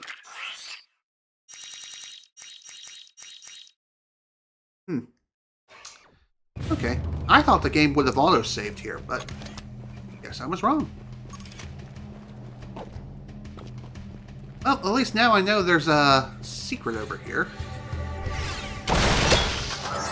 There we go. And like I said, even if we ended up losing a little bit of progress, it ain't that big of a deal. All we'd have to do is just reload the game and bada bing, bada boom, there's our goatee. Got our goatee cheat reactivated again, along with hero mode and all that other jazz. So, that's pretty nice. And as far as other secret cheats from the art gallery, those are all, they stay unlocked regardless if you saved your game or not, because they can only be accessed via the title screen. So, there you go.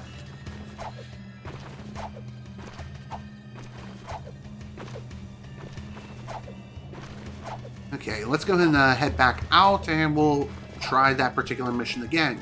But this time, we're not going to screw up like an idiot. Instead, I'm going to see if I can do this with a different vehicle that's more so made for combat. So something like this.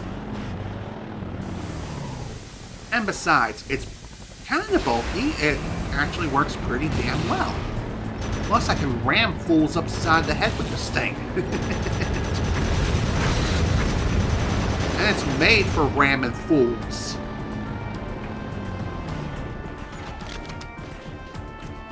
Alright, let's give this another shot. I pushed the wrong button. Time to go Marauder. Alright, here we go. Let's do this. Give this another try. Everyone's gonna go boom. Everyone's going bye-bye. Nice. Funny how I say that, and I ended up slipping a little bit. Not exactly a big fan, but you know what? That's okay. And here I thought this thing was going to be able to ram fools upside the head. Well, I guess not. Is it me, or is this thing's turret not as good as that one other turret that's also rotatable? I feel like it does deal more damage, though.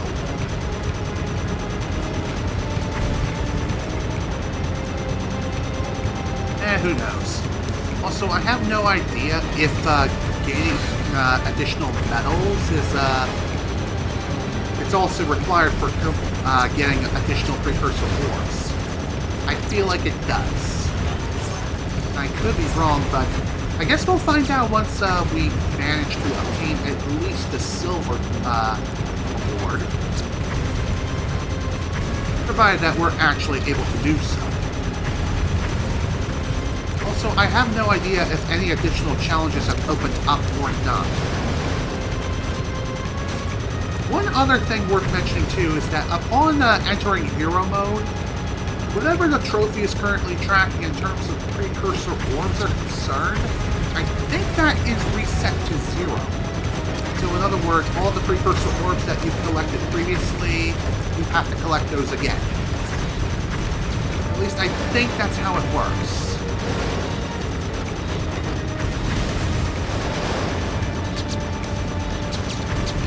Way to own the desert.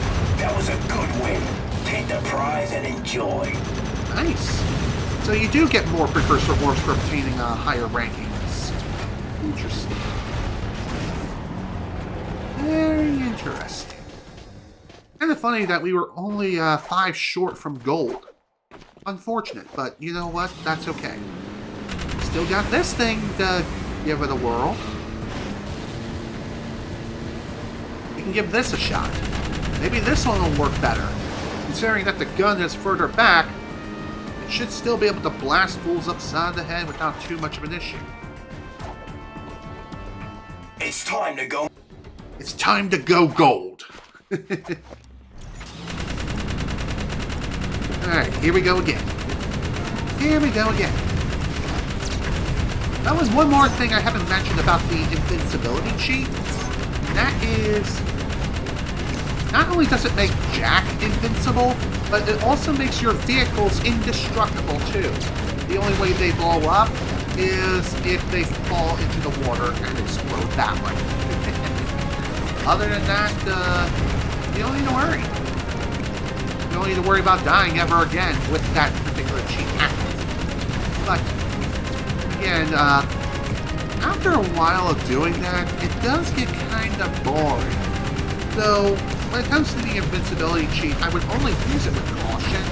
Not because of the fact that it could break the game, but rather it would just eliminate any and all sense of challenge and threats, or really anything whatsoever.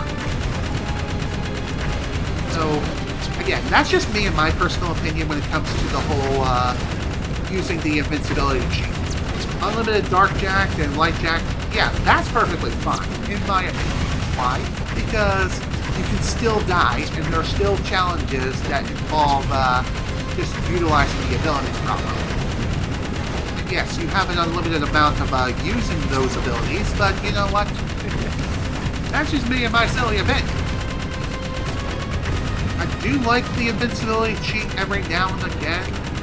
If I just want to completely cheese something into oblivion and just say, screw you, I'm done, I'm going to crash out. Nah. Most of the time, I'd rather have unlimited ammo versus infinite health. That's just me. It also holds true for like having like infinite money or something like that.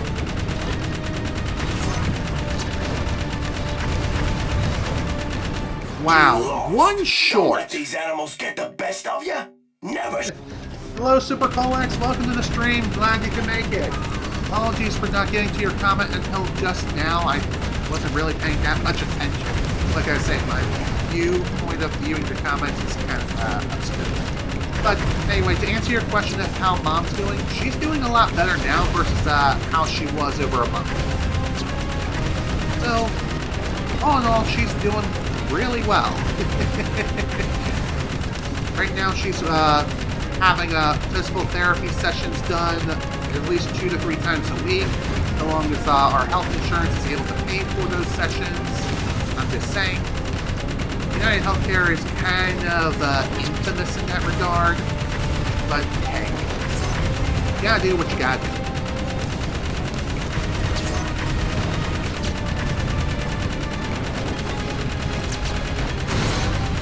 Okay, kind of surprised that worked out as well as it did.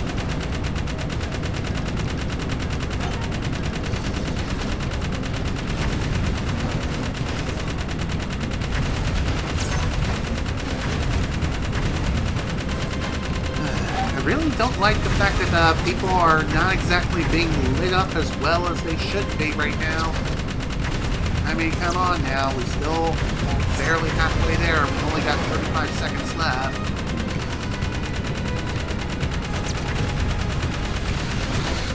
I will say this as well when it comes to this particular challenge. Having the increased durability on your vehicles is a godsend for this sort of thing, because you're gonna get lit up like a freaking Christmas tree, guaranteed. No, I'm not talking about taking a chainsaw and then being lit up by God Almighty himself. No.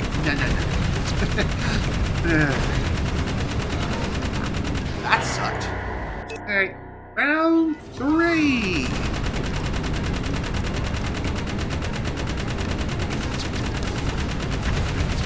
I really wish that the supernova didn't destroy your vehicles, but unfortunately, it is what it is.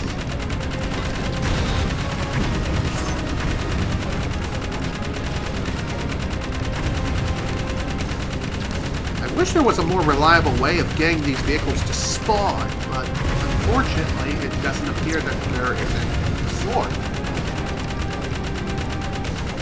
You just have to keep holding the fire button and pray that the enemies spawn right behind you, or better yet, right in front of you. Just saying. You're going to be looking at the rear end of these vehicles quite a lot. I think even if you're just driving through the desert normally, unfortunately, you just are kind of stuck.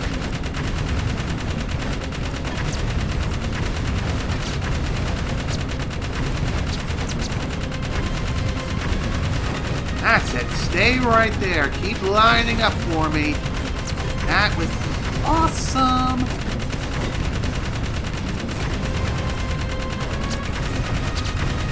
Just keep lining up straight to the slaughter.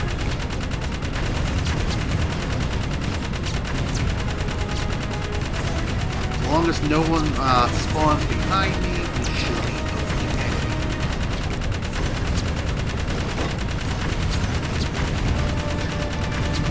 Don't like how inefficient this seems to be, but you know what? Hopefully, on the next attempt, we'll be able to get lucky.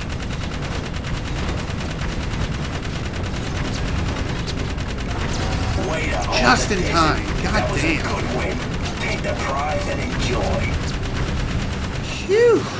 God damn, that was painful.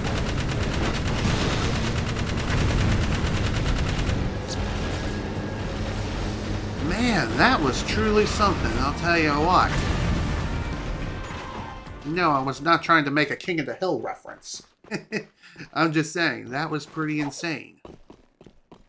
Now then, let's see what we can unlock now.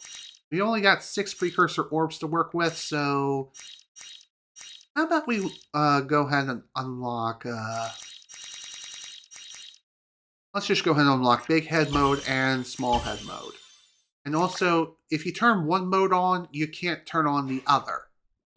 So, as you can see, we got a big-ass head. Kind of like them old bobbleheads and really those freaking Funko Pop heads. Ugh.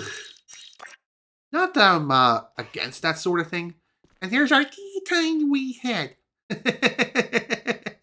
And it's also kind of funny how Daxter is just hovering. He's just leaning against thin air. It would be even funnier if depending on the size of your head, your voice will either become deeper or it will become quieter or squeakier, higher pitched. That's what I mean to say. And obviously, if you want your head to return to normal, just turn off either big head or small head mode. And there you go. You're back to normal now. Everything's right as rain.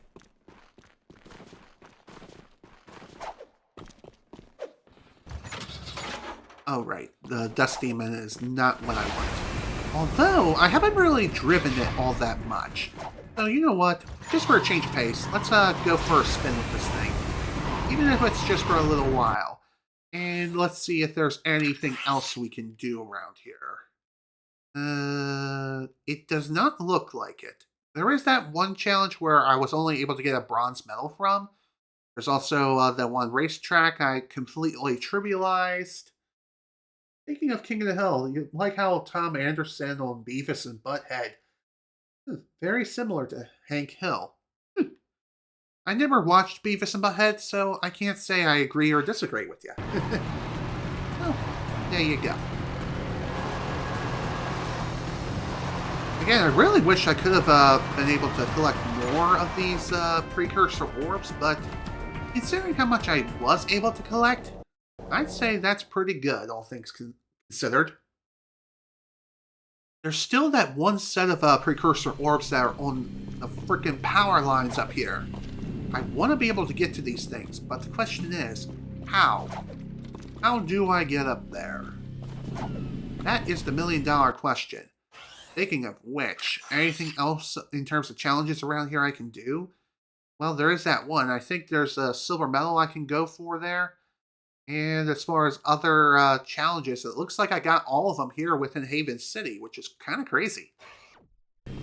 Even crazier still is that I think the remaining Precursor orbs are the ones that you get from the additional challenges and getting a gold medal for, like from the gun course, At least this part which of I the city's still in need to one be able piece. to complete. There may still be some other ones that are just lingering around and about. So, yeah, I still got a lot of Precursor orbs to pick up around here. Or really throughout the course of the game. But considering how much I managed to collect throughout the course of the adventure, it's pretty damn impressive, if I do say so myself, so I might as well give myself a little bit of a pat on the back. Though again, it does make me wonder, how the hell do I get up here without having to glitch and fly up here in my damn self? Dude, get out of my way! Beavis and Butthead are pretty stupid and silly. True. And one other very annoying thing about them, they're also in Call of Duty. I am not kidding. They are a skin.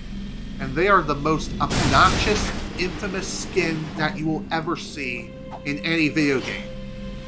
They make more sense in Fortnite than they do in Call of Duty. I'm just saying. Whenever I see someone rocking a Beavis and Butthead skin, it just makes me feel rather... It's like, why are you running this god-awful skin? I'd rather see you as a freaking Ninja Turtle. And yes, they're in the game too. But But hey, that's just me and my silly little opinion. Maybe there's like some sort of underground entrance around here? Underneath? Because I know in Jak 2 you would be able to access the tower via the door. There's like some sort of door that you can just go into. And then ride an elevator upwards. But no, it appears that elevator isn't here. So I guess I have to glitch my way up. Kind of ironic. You like the Teenage Mutant Ninja Turtles, so you couldn't deny that one. Fair enough.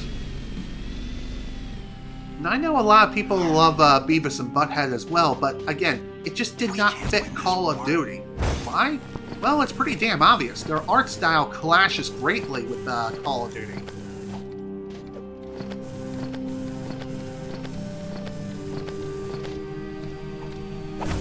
Oops, didn't mean to do that.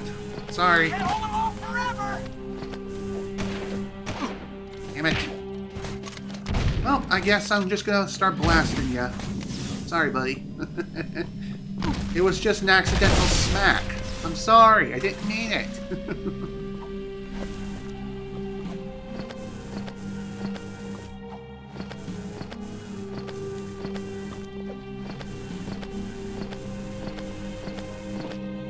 Man, I don't know why I can't fly today.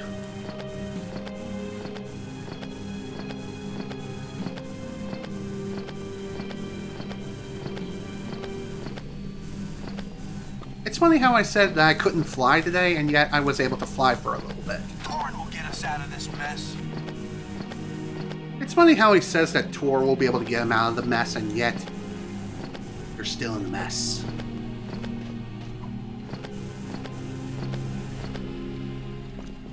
Okay, seriously, how the hell am I supposed to be able to fly?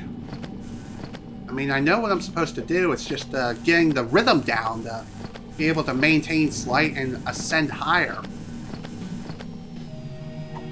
That's a lot easier said than done. Thankfully, with the unlimited Light Jak ability, we do have plenty of time to be able to fly around as much as we need to.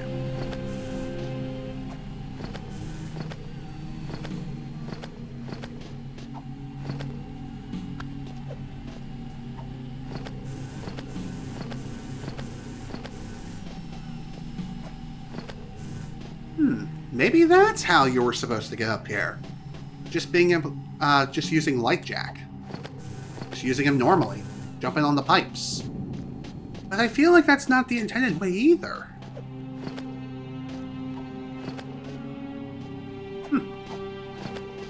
There we go. Huh. Well, you know. You learn something new every day.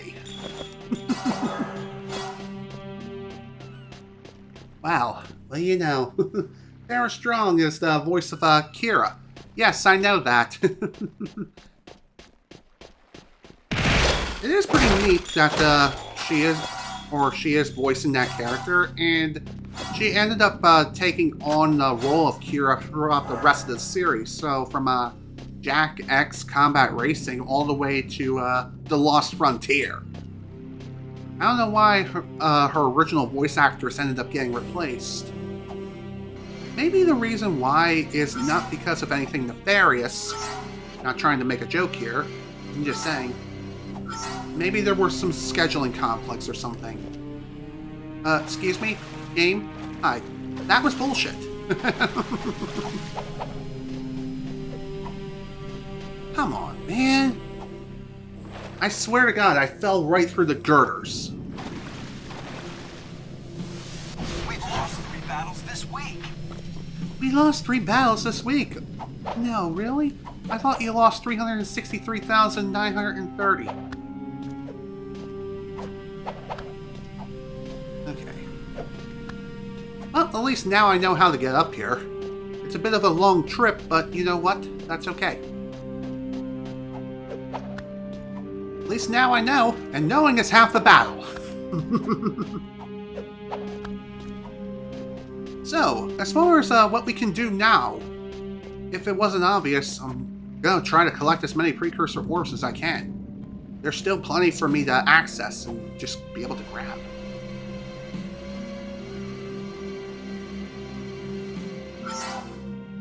Damn it, of course I missed that one.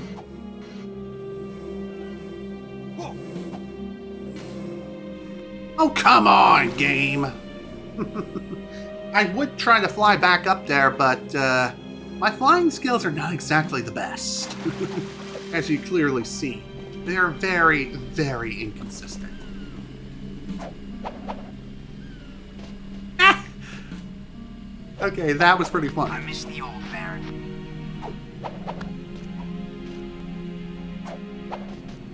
Kind of funny how I mentioned that my flying skills were not that great, and I just completely flew up the base of this thing. Pretty neat, don't you think? So, for anyone wondering when exactly I'm going to be starting Ratchet & Clank Up Your Arsenal, or whatever my next stream playthrough is going to be, excuse me, that's not the answer. I will be starting it later this week. As far as when exactly, that's still to be determined. At least at this point in time. Game. Hello, I was holding down the frickin' square button. Why you do that? Why you glitch again? It's like sometimes the grind rails will work and other times it will not. What's up with that? Speaking of things not working, what's up with the camera right now? I bagged me 10 metalheads this week. Come on, there we go.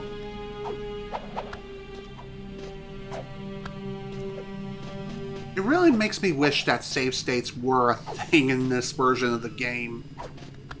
But alas, we'll have to wait until Sony decides the time is right to bring this game to PlayStation 5 natively, like they did with the original Jak and Daxter. Why they didn't do that for Jak 2 and Jak 3, as well as Jak X Combat Racing, I have no clue.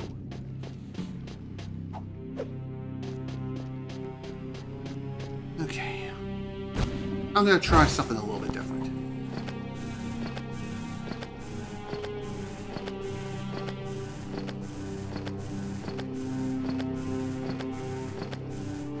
Alright, let's see if this'll work. Since I have a hard time ascending, maybe descending will work out better for me.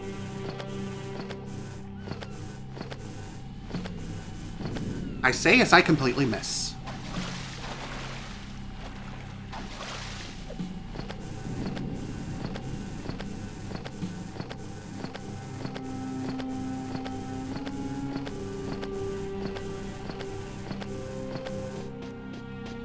I swear, I cannot figure out the rhythm for this.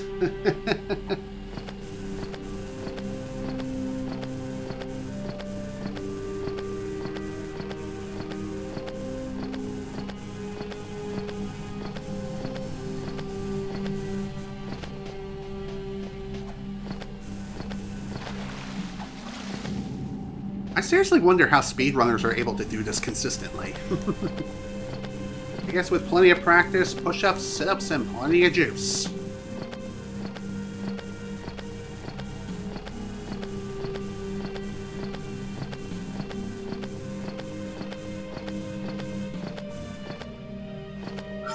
There we go, finally! God damn! I mean, may not have been the most efficient way of getting that particular precursor ore, but you know what? Who cares? Took a while, but we did it. Come on, game, please. We've lost 3 battles this week. We lost this war a long time ago. What war are you even talking about? The war is over. We won! Jeez. Gotta love it when the soldiers are just being like, when is this ever going to end? Even though it already ended. Gotta love it. Am I right? Wonder why the sequels of these games, Daxter's name was taken out of the titles. I wonder that too. It's kind of weird. I mean, he did get his own spin-off game on the PlayStation Portable later, but still. Why his name was taken out of future Jak and Daxter titles is beyond me. Also, how did I miss?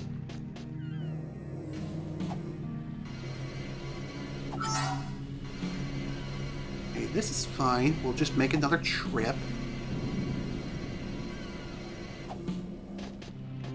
Okay, one more time. Then we'll go the other way. And we'll get this done.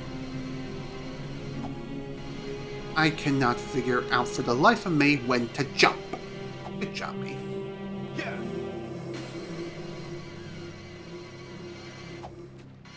Okay, let's not be an idiot now.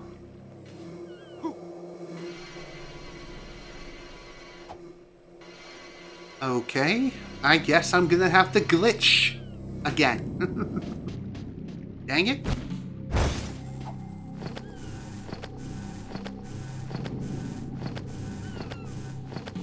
It's probably more efficient this way anyway.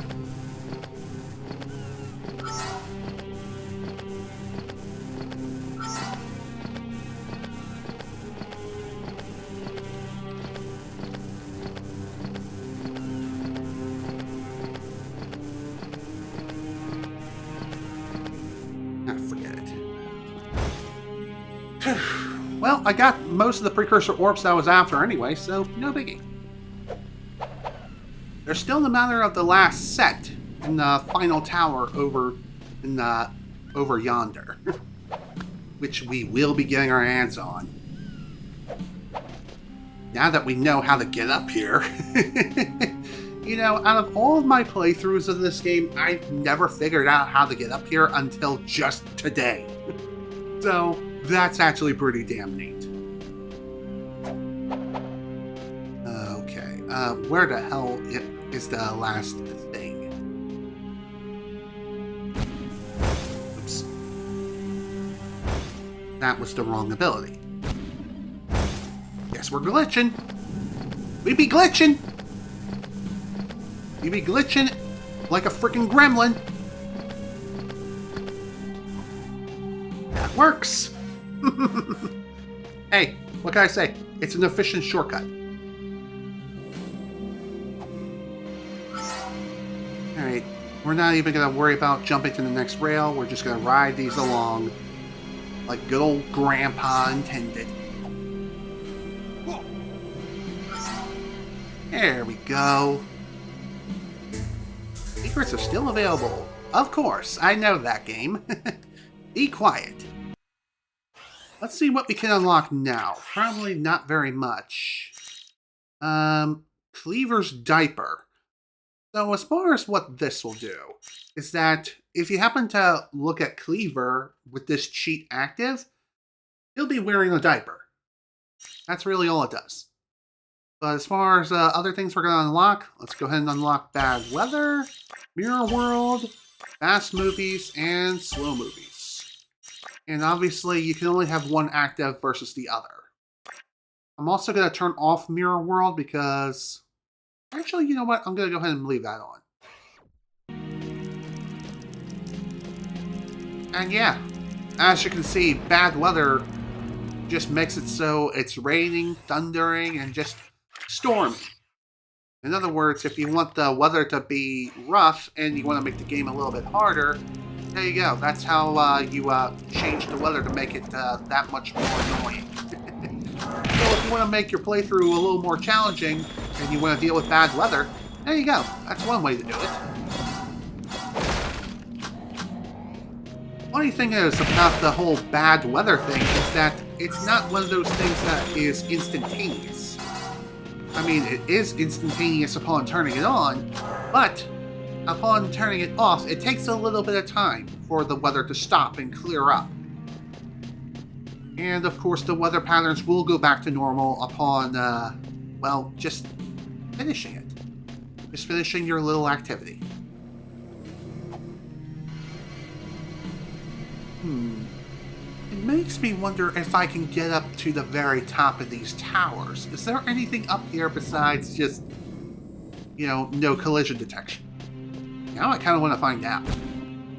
Let's go.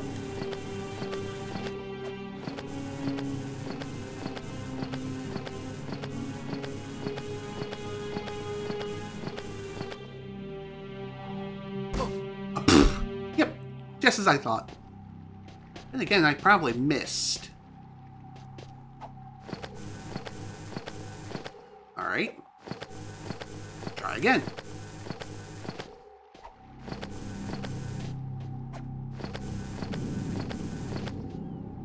Why can't I fly today?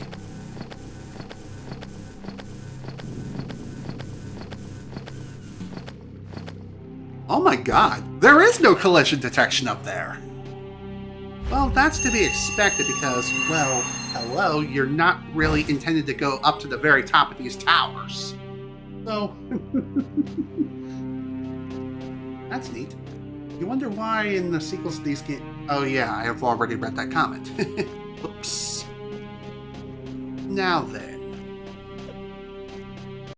I wonder, how many Precursor orbs have we collected throughout the course of our adventure? 462 out of 600.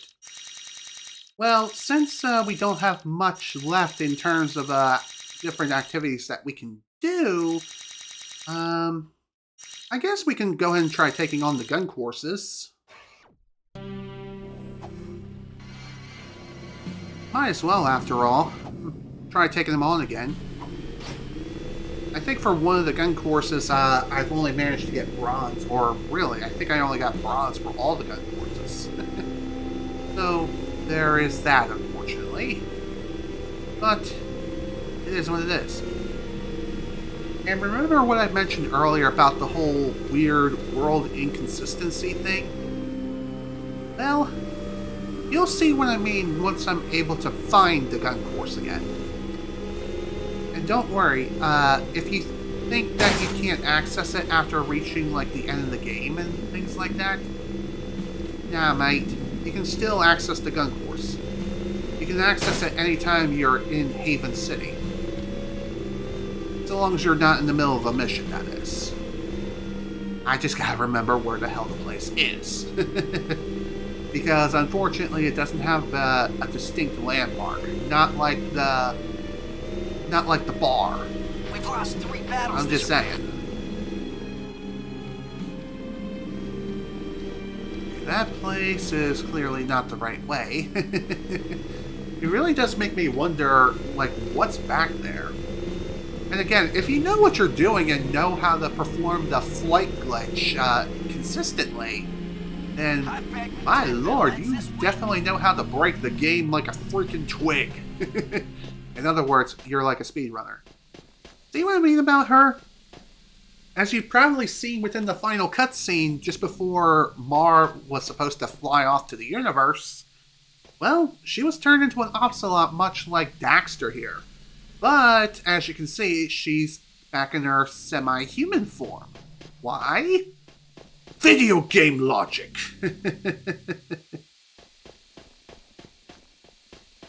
You know, I haven't really shown off the Clank gun course yet, so why don't we give this a whirl? And with infinite ammo, we can definitely start blasting some fools upside the head with this thing. And not have to worry about ammo ever again. It's funny how I say that, and I accidentally blasted Clank a new one. I ripped him a new one, as you folks say. Whoops. God dang it. I hate it when the ricochet bullets just, don't do what I want them to do. That is, ricochet on the actual targets themselves. Instead, they choose to ricochet and hit the frickin' Ratchet and Clank target. Like that, see? And like I said when it came to the whole Ratchet and Clank gun courses, these are purely a bonus. They're bonus courses that you can choose to take on for fun. You don't get anything for completing the courses or getting a high score or anything like that. They're just there for an extra fun little side effort. Excuse me. And that's all they're here for. Simple as that. You are limited when it comes to your weapon selection. But so long as you have the infinite ammo cheat, you don't have to worry about running out of ammo throughout the courses ever. So that's pretty damn nice. You know, it would have been really cool if you would hear some music from the Ratchet & Clank games while taking on the Ratchet & Clank gun courses. But unfortunately, that's a bit of a missed opportunity. Then again, maybe the music is playing and I am completely deaf.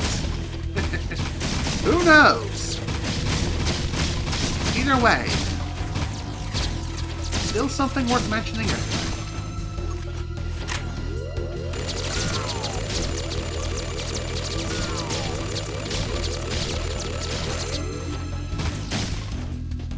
Almost shot the Ratchet target. Damn it! Yeah, gotta love the shoot first, ask questions later philosophy. Doesn't really work out all that well.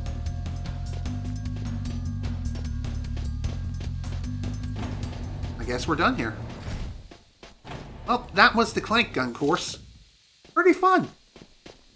Both of them are really fun to do. Alright, let's try the beam reflector course again. Okay, for this one, we obviously only got bronze. So let's see if we can get something better than that.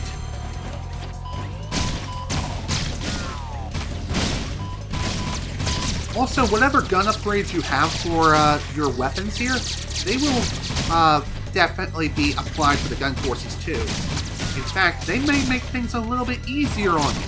It really depends. Depends on how you look at it. Okay. Oh, man. Of course I accidentally hit all the civilian targets.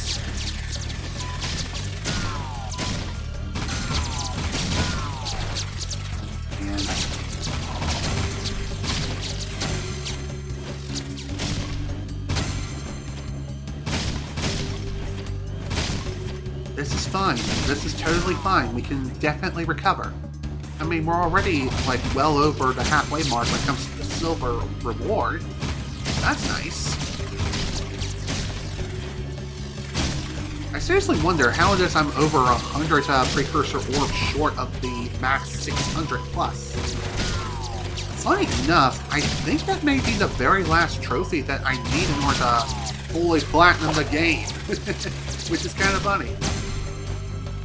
Kind of funny if you think about it.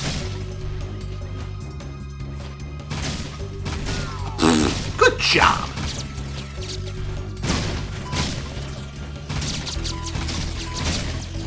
Ah, damn it! Pulled the trigger way too soon. Come on, really? One other thing worth mentioning when it comes to these gun courses is that even if you do have the max upgrade available, like the level 3 version of this weapon, you only have access to the ones that you normally would have for the training course. So in other words, you only have level 1 and level 2 respectively.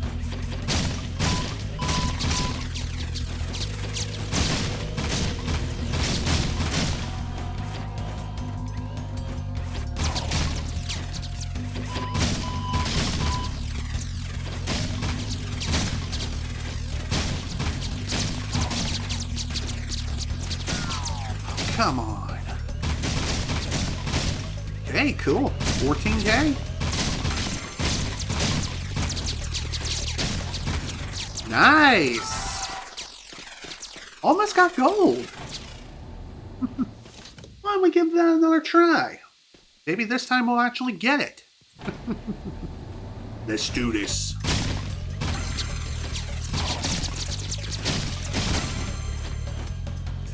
Okay, easy on the trigger, just gotta stay back a wee bit.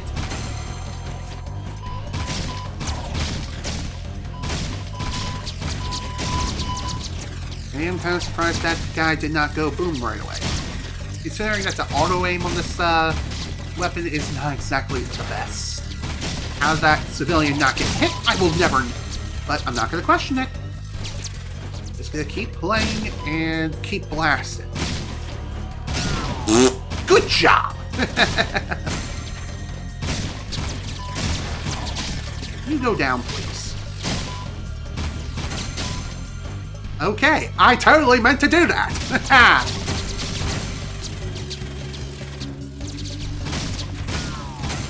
Okay, really, game?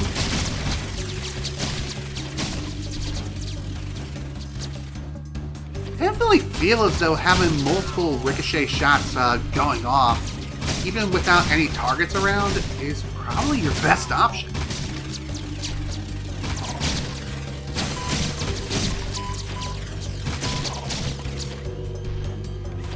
Take it easy. Okay, how that guy did not disappear. Damn it! I will never know.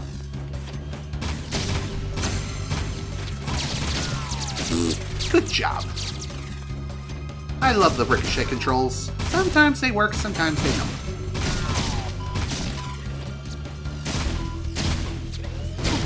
Ow. By the way, if you do end up perishing during a gun course, well, you just have to restart it. Annoying? Yes. But it is what it is.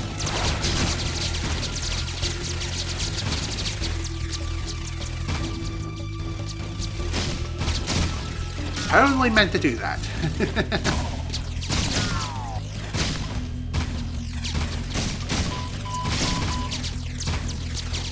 One thing I do wonder is, what's up with the scoring system? It just seems so inconsistent.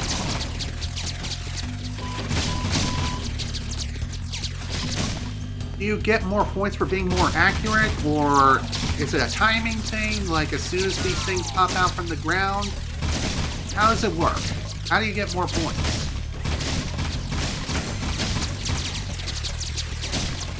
Damn it. Well, that sucked. Oh well. Might as well refill my health real quick. If I can remember which button it is to do that. After that, we'll give this another shot.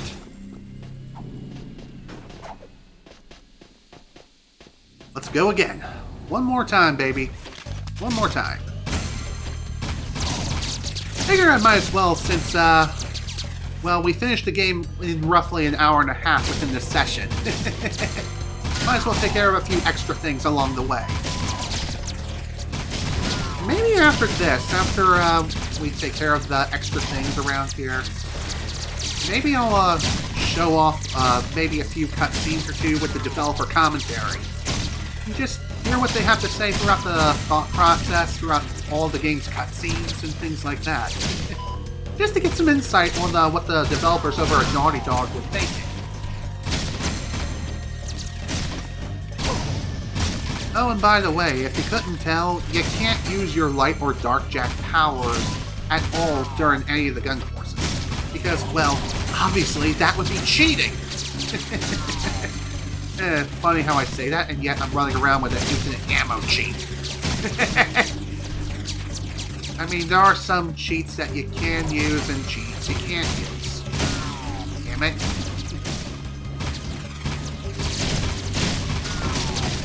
Really? I had to hit one of them extra targets from way downtown?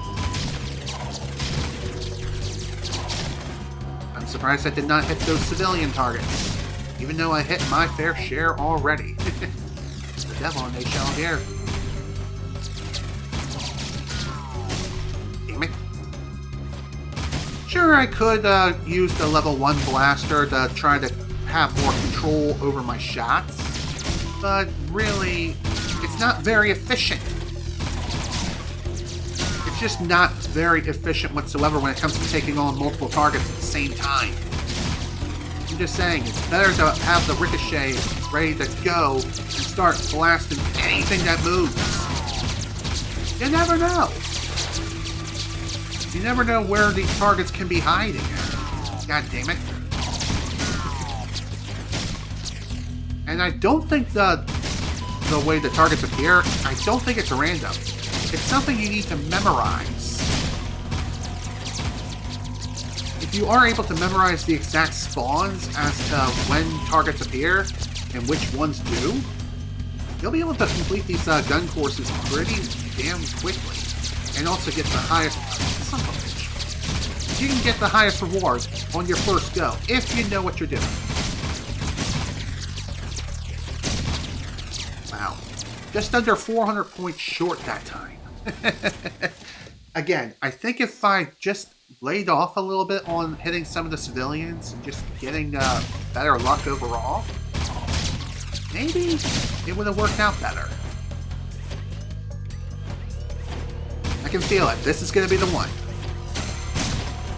That was a great shot. That was not a great shot. Damn it! Screw it. Everything dies.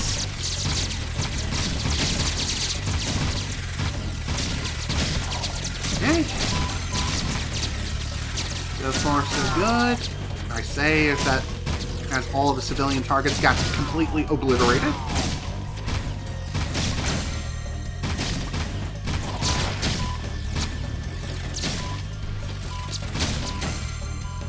That was pretty good.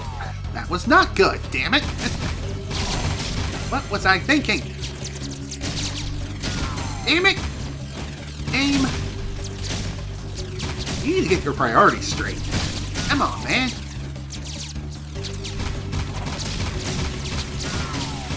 I definitely feel like I can hit every single one of these targets here. It's just the civilian ones that are causing problems. Okay, that one is down.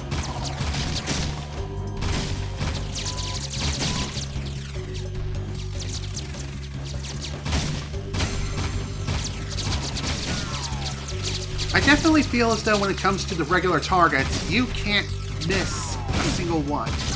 Maybe you could miss one, but that's about all you can miss. You have to hit the rest.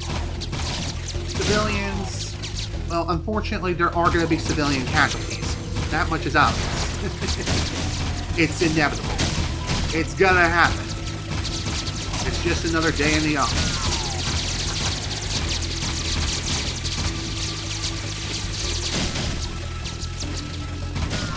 Oh, come on! They weren't even on screen! Maybe they were, like, by a freaking nanometer.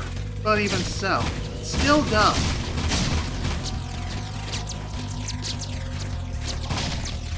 How that civilian target didn't get hit, I will never know, but I'll take it.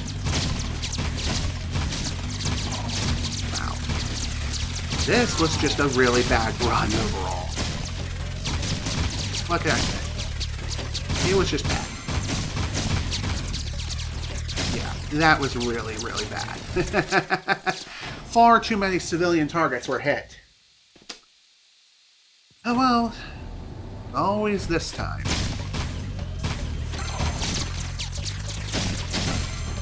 I'm surprised all those targets were hit successfully. Damn it! I thought the bonus target was still back there.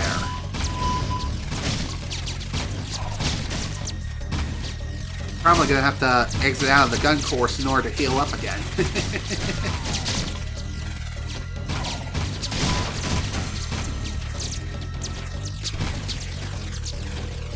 And somehow that civilian was not hit. I say as I hit another civilian. Good job.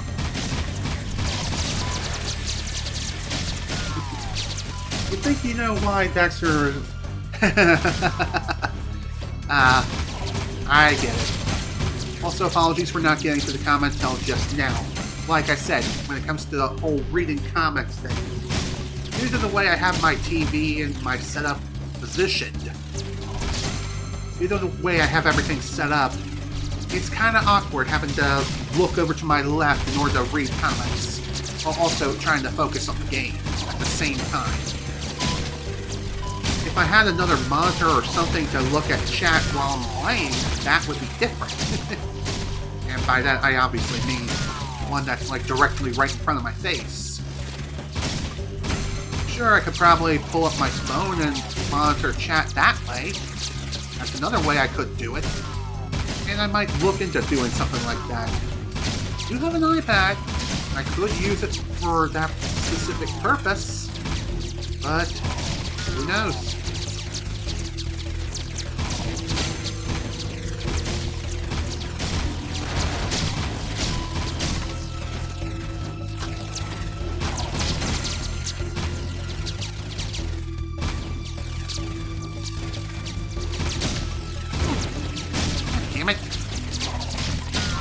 Damn it!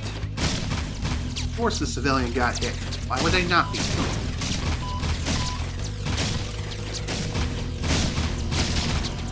I wish I could use something like the supernova and just blast some fools upside the head. Just watch as everything dies. Although that would probably make the gun course a bit too easy in that aspect. Damn it. Of course I accidentally shot the damn target. Ooh! Just made it!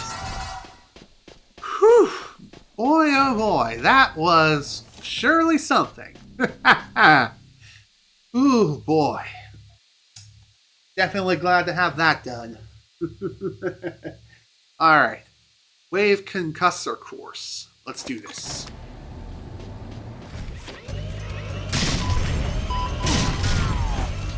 I forgot to go outside to heal. Hello? It's fine.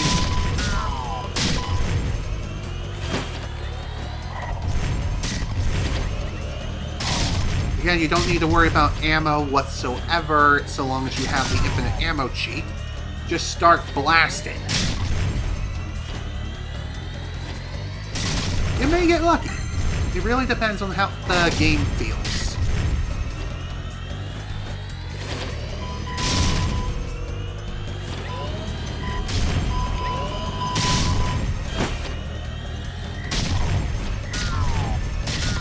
Of course I would end up hitting the damn civilian. Bugger me. All right, cut! Where's the director? I can't work like this. Nice. Gotta love getting those random game over cutscenes once in a while. Oh, come on, really? That counted as a miss? You know, I really wish I could use something like the grenade launcher. That would definitely make things a hell of a lot easier. But unfortunately, I can't do that.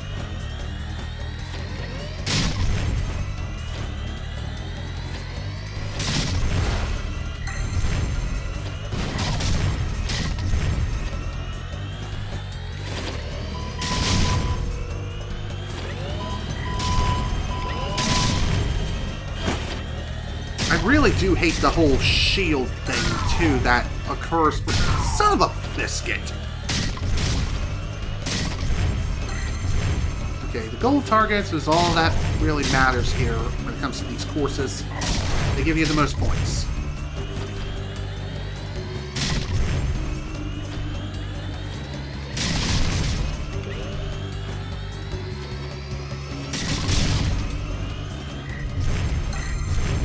Worth it.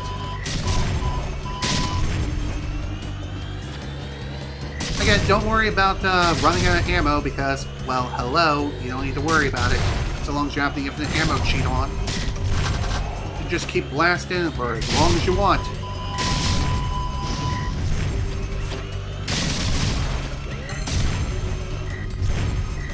God damn it. Of course I missed the bonus target. That's really bad.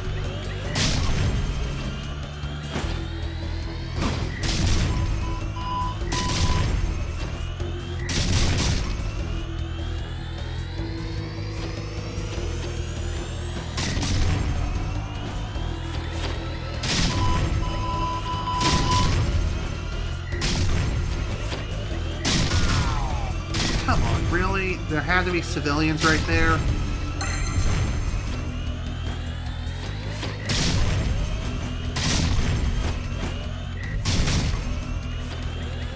Wow, this was a really, really bad attempt. Oof. Not even close to silver that time. Alright, let's give this another try.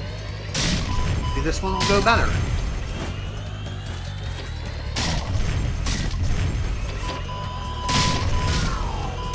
Again, I wish I could use the grenade launcher, but unfortunately, I can't do that.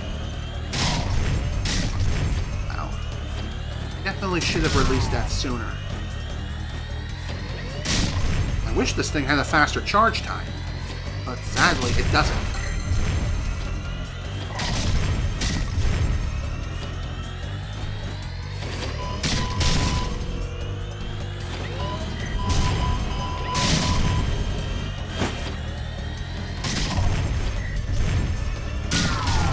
Damn it. I think another problem, too, when it came to that particular attempt was just the fact that so many civilian targets surrounded one of the lower value targets, draining my points exponentially.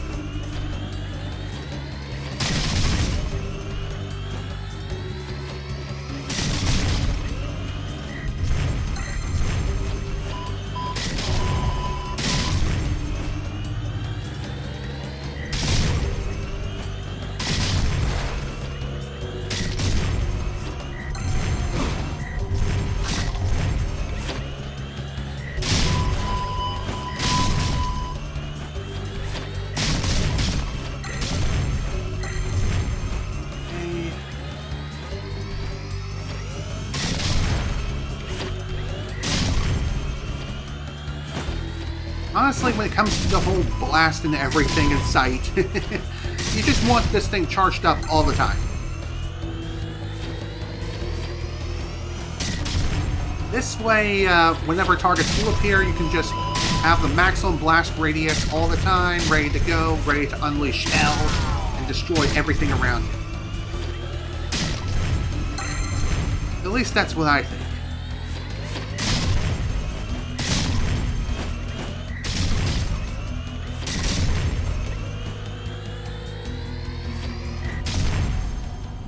Man, yeah, not even close to enough.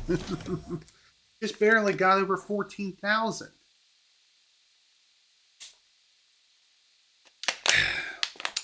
Well, that certainly sucked. Alright, once more with you.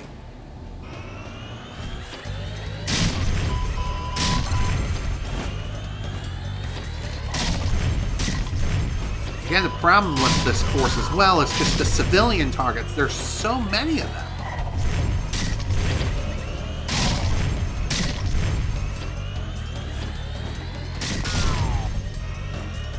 They always tend to get mixed in with just a singular bad target. Why? I don't know. That's just the way this course was designed. I think it's meant to teach you control. How to control the charge of this weapon. And that's just the whole point of this course. Teaching you about control.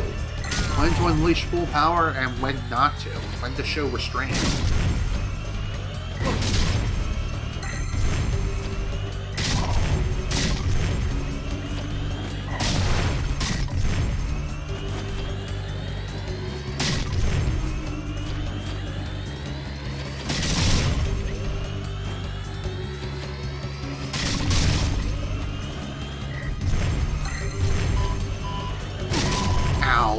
Dang it!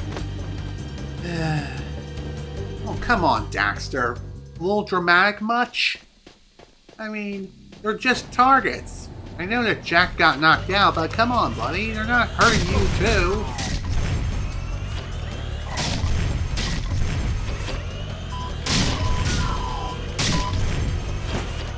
Out of the two training courses, this one's definitely the harder of the two, in my opinion. In fact, I feel like that was just so freaking bad, I need to restart. Yeah, it was that awesome. In my opinion, at least. Alright, let's give this another try.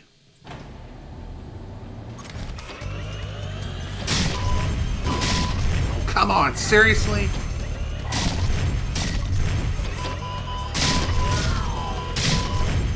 God, I hate it when the shockwave does that.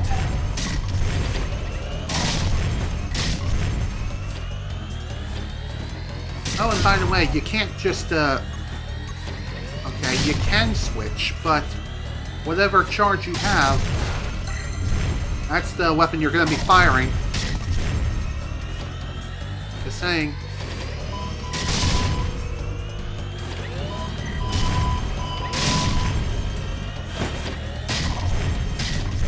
Damn it. That'll probably be the one time where, you want to use the shotgun rather than the blast wave.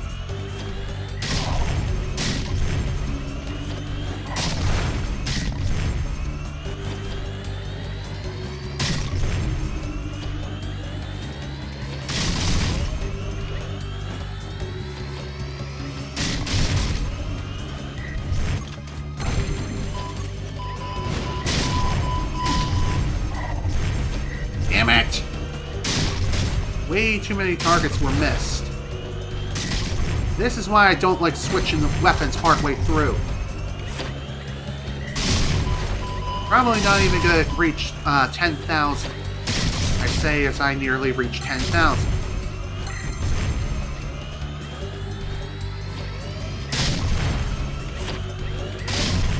Okay.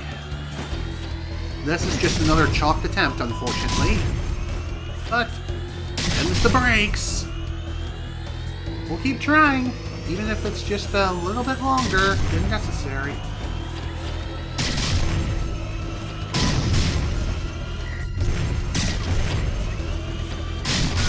God damn it. Get the civilian again.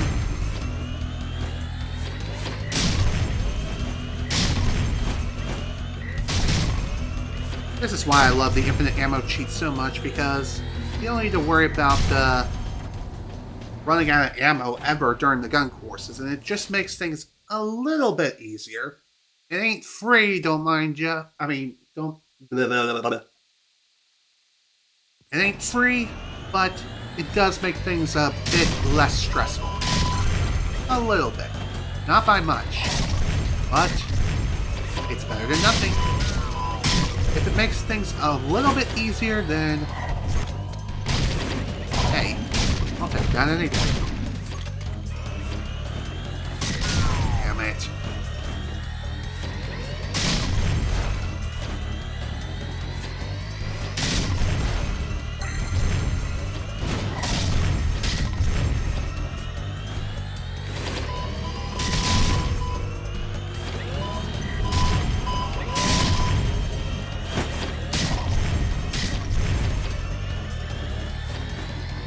Okay, that was very stupid of me. I should have fired anyway.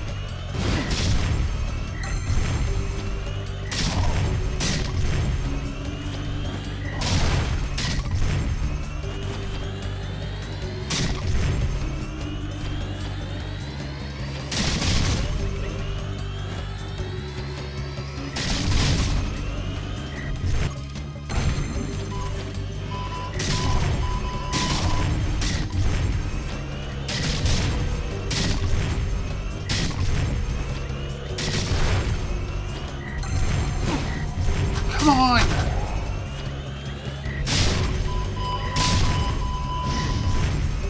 Of course, I somehow missed a target that was behind me.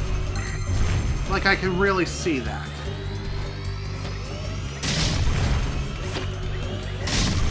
I definitely feel like I should have a lot more points right now, but unfortunately I just don't. All because I missed the one frickin' bonus target.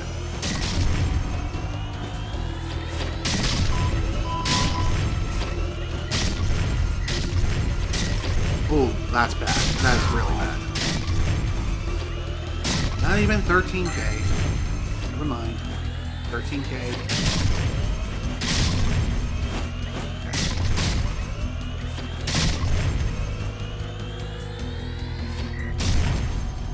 Wow.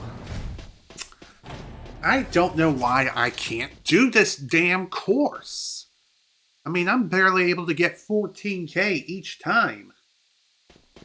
And yet, the game expects you to be able to get over that for just the silver reward. I don't even know what gold is. I'm going to say it's roughly 20k. Oh, what to do now? Alright, you know what? Let's go once more.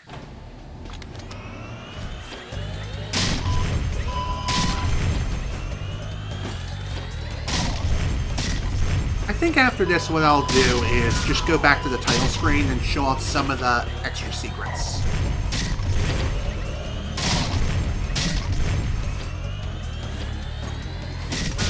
Damn it.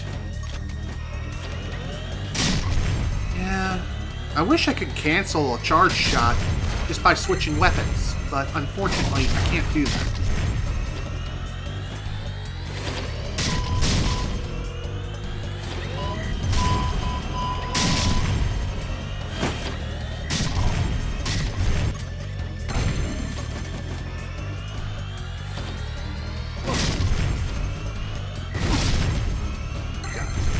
you please stop with the blasty thing?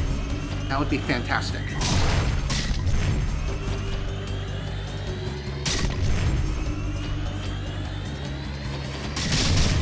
That'll work.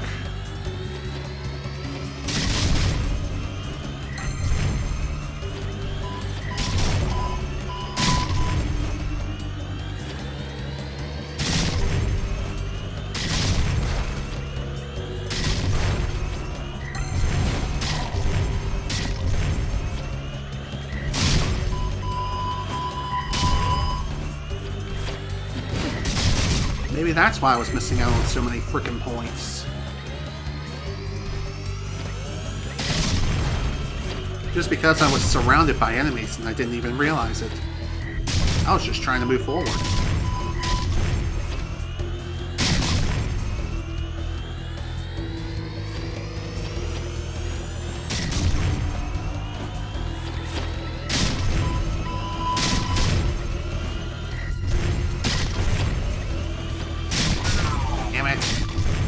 Unfortunately, I knew that was going to happen.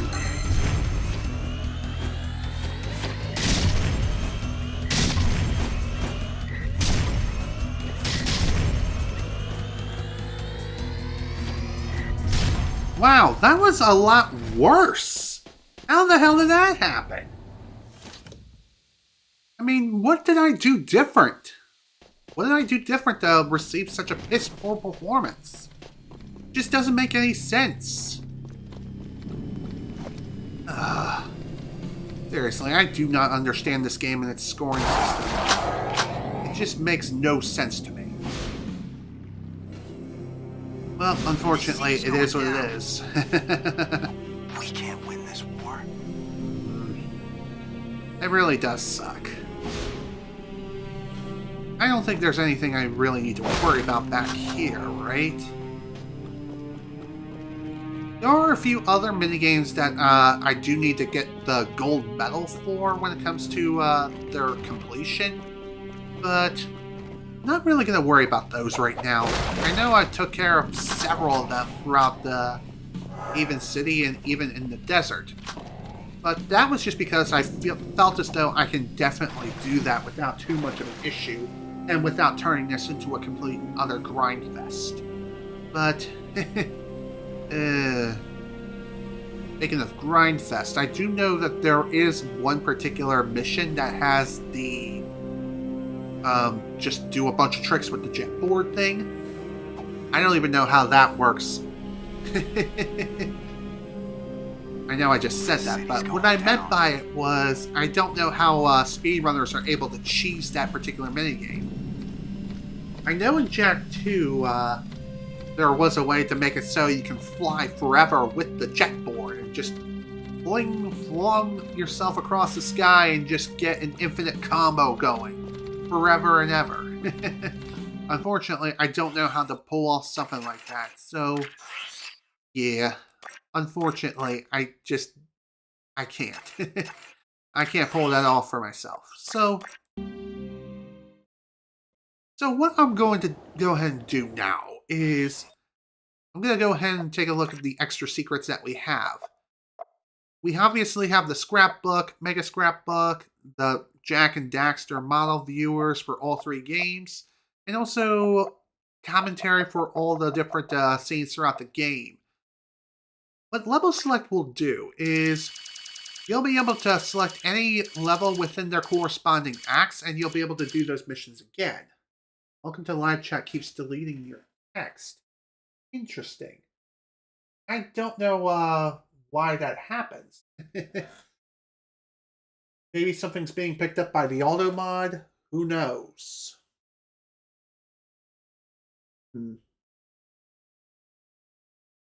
Let's see.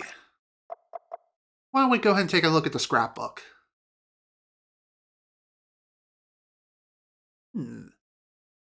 As far as how this is going to work, if you want to flip through the different pages, just push L1 and R1 respectively. Checking out all the different backgrounds within this particular scrapbook, I think this is showing off all the different pieces of concept art that didn't necessarily make it into the game. And wow, Jak is looking a lot more human in some of these other images. Same with the rest of the cast here. And sometimes the pages will flip automatically, but if you want to go back, just simply hit L1. If you want to move forward, just push R1 instead. I wonder how big this scrapbook even is. It is pretty neat seeing all the different pieces of concept art that either made it into the game or didn't. I would love to learn a little bit more about all these different pieces of concept art, like maybe a description or even a developer commentary on each of these pieces. That way we can see which ones made it into the game and which ones didn't.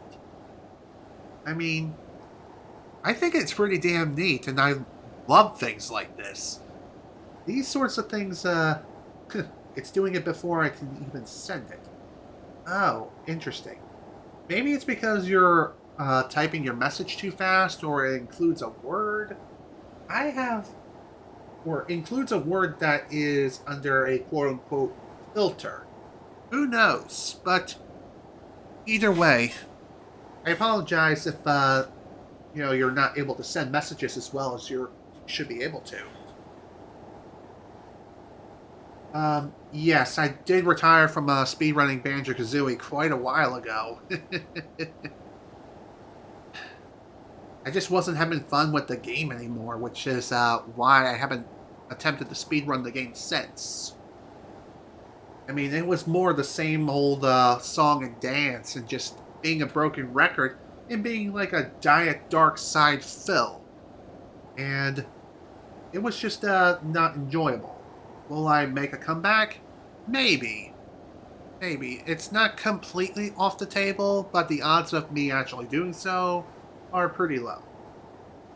Maybe if they start allowing runs for the PC port, maybe I'll come back. That's a big fat maybe. I can't say for certain if that's going to be the case or not. Right now, that's not exactly on my mind in terms of speedrunning Banjo-Kazooie again. And even then, I would have to look into possibly learning how to do bit clips and things like that, and that's not really something I'm looking forward to learning. If I ever do decide to come back to the world of speedrunning BK. And no, we're not talking about Burger King. Just saying. Seriously, how big is this first scrapbook? It just seems like it is absolutely huge. I would love to see like how many individual pages there are. And considering what we have here, it's looking to be quite gargantuan.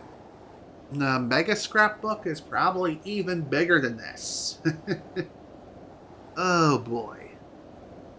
I mean, I don't even understand what's up with that, but whatever. I kind of like the Okami approach when it came to the whole scrapbook and things like that a bit more. And I believe Okami came out around a few years later on the original PS2. In that particular release, the whole scrapbook thing, you were able to view it via a menu of all the different pages that you can have access to, and you can view each one individually, sort of like this, not so much in a slideshow fashion. Why does keep YouTube spamming welcome to the chat? I have no idea. Maybe the reason why is because you might not be caught with the live part of the broadcast. I really don't know. I think this is another reason too why a lot of people prefer chatting over Twitch versus just YouTube. It's because Twitch is a bit more reliable in that regard, which is kind of annoying. I mean, I never really participated all that much within a live chat on YouTube because I don't really watch too many YouTube live streams. If I watch a live stream, I'm doing so on Twitch. Like, once in a while I do watch a YouTube stream, and even then I don't chat very much. And the reason why is just because I tend to turn on live streams and I do something else in the background. And that's just me. That's just the way I roll. I tend to turn on live streams as more or less background noise. Just because I just find it enjoyable to do that. Put them on in the background while I'm either drawing or when I'm playing another game. Playing something like Call of Duty. Something of that extent. That's just me. Anyone else here do that? Do you also just put the streams on in the background while you're doing something else? Doesn't matter what it is. But is that something you do as well? I mean, if you do, that's cool. And if you don't, then you don't. I mean, I do my best to be as entertaining as I can be, but I'm only one man. And I can only do so much. What can I say? I try.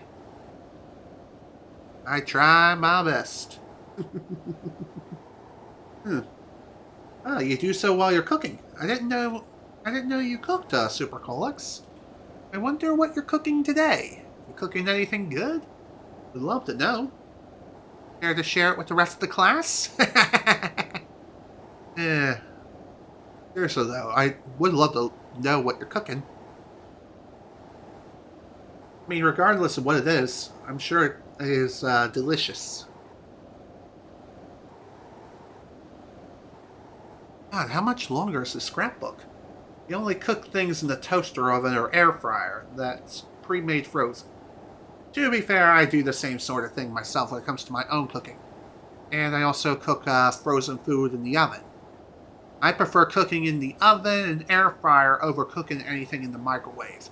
Why? Because the microwave tends to make things a bit too squishy for my taste.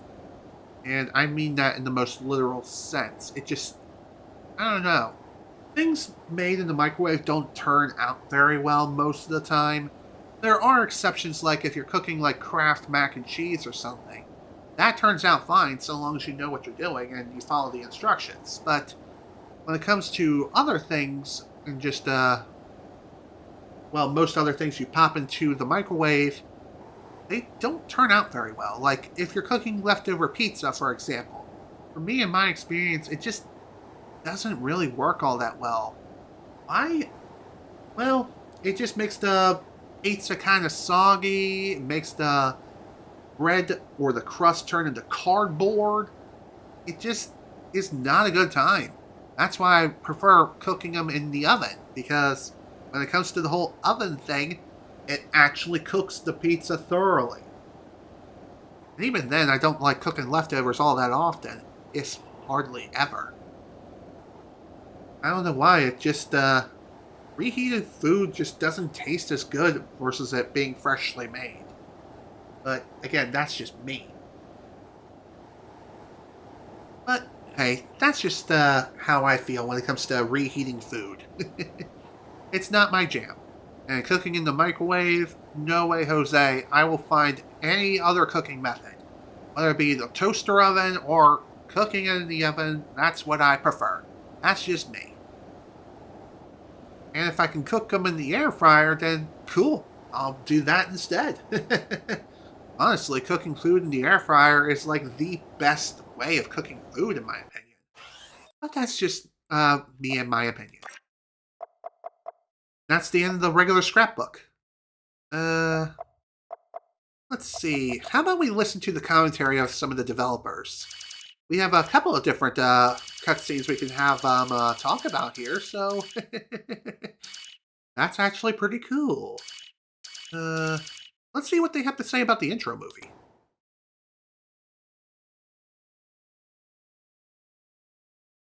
as soon as it this is decides to the load. beginning of the intro movie for Jak 3. And in the intro movie, obviously, it's important to establish the setting, the wasteland. It's important to establish the characters, and also important to bring everyone who hasn't played Jak 1 and Jak 2 up to speed with the story. So as we're seeing the ship rocket across the wasteland here, when I was animating this, there were actually no trees, no cactuses, no big rocks for my reference. So when they put them in the game, I was relieved when my ship wasn't actually passing through any of it.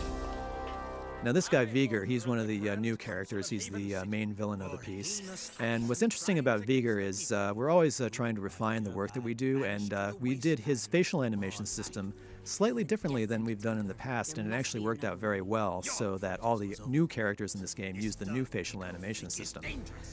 So let's see, we got our favorite feathered friend Pecker coming in here, the half monkey, half bird character, and I definitely agree with you there, Super Colex. When it comes to the whole fried chicken thing, you might as well eat it when it's nice and hot and very crispy. But if you save it for later in the refrigerator, it's going to be soggy and it's going to be very oily.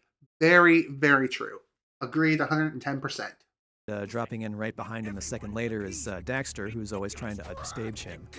One of the things we tried to play up in this game that we had a lot of fun with in Jak 2 is the rivalry between Pecker and Daxter, you know, the two cute animal mascots, and so we really sort of pushed that in this game. We got Ashlyn Shashing with her sexy walk right up there, and you're about to see something that looks very simple, Ashlyn putting something into Jak's hand and sliding her fingers off, but in fact doing moves like that, passing things back and forth between characters, takes a while. That little thing there took me a couple of hours. Now, as the ship flies away and leaves a big dust cloud in its wake and dissipates to reveal Daxter and Pecker, one of the interesting things is the effects animations, such as fire and smoke and dust, is all done later by our effects animators. What we do is we simply place a little node in the scene to say, here, put a dust cloud here, or put a flaming ball of fire here, and they all take care of that much later on. So we don't actually get to see it until it's in the game. And here they all are walking into the desert. Gotta say, I really do love developer commentaries like this. It just makes the world that much more alive, and you get to learn so much about the game's development. Even during the game's cutscenes and everything, it really is quite insightful, and I really love things like this. And in my honest opinion, this is just something that really does need to come back in modern gaming. In my opinion, anyway. Like, yeah, that was the director's commentary. That was the commentary left behind by the developers. And it's one of the unlockable secrets that you can unlock after beating the game. So, it only cost, I believe, 2 Precursor Orbs just for that particular secret itself. But you do need to unlock the scene viewers for all 3 acts. So, Act 1, Act 2, and Act 3. So that's like 2, 4, 6, and 8 Precursor Orbs in total. So, overall, not too much work if you want to be able to listen to what the developers have to say for each and every cutscene in the game. So, yeah, that's pretty neat. I know there's one cutscene I kind of want to take a quick look at. This one, here we go.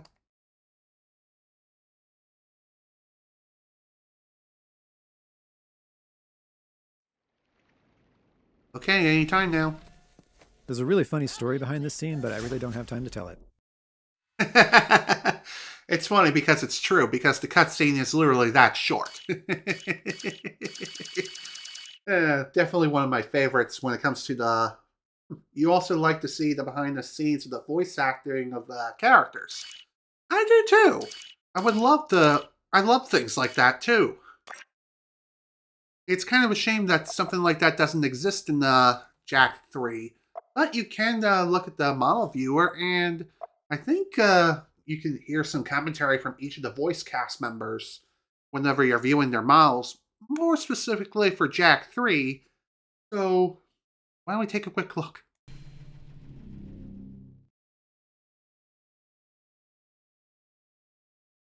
That's just all part of the package, baby. That's just who I am. I just gotta reach down inside and...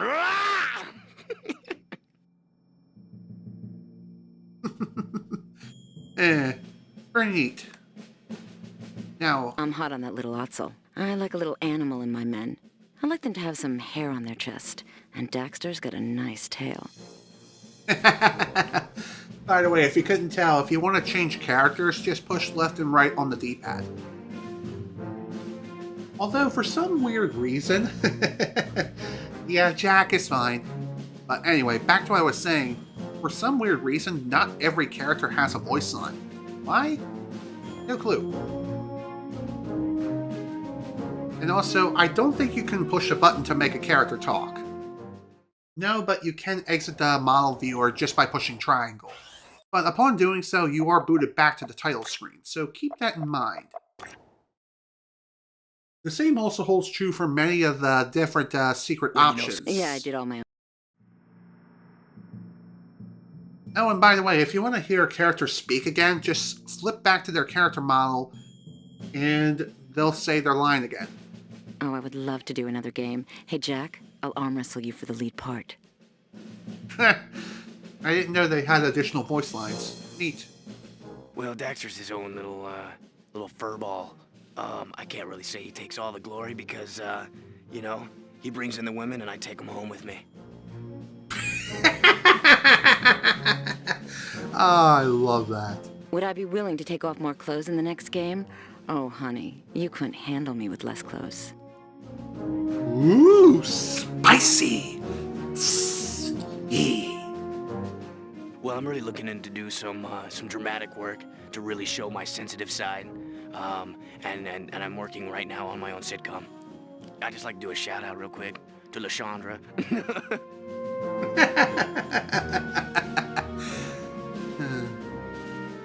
That's just all part of the package, baby. That's just who I am. I just gotta reach down inside and...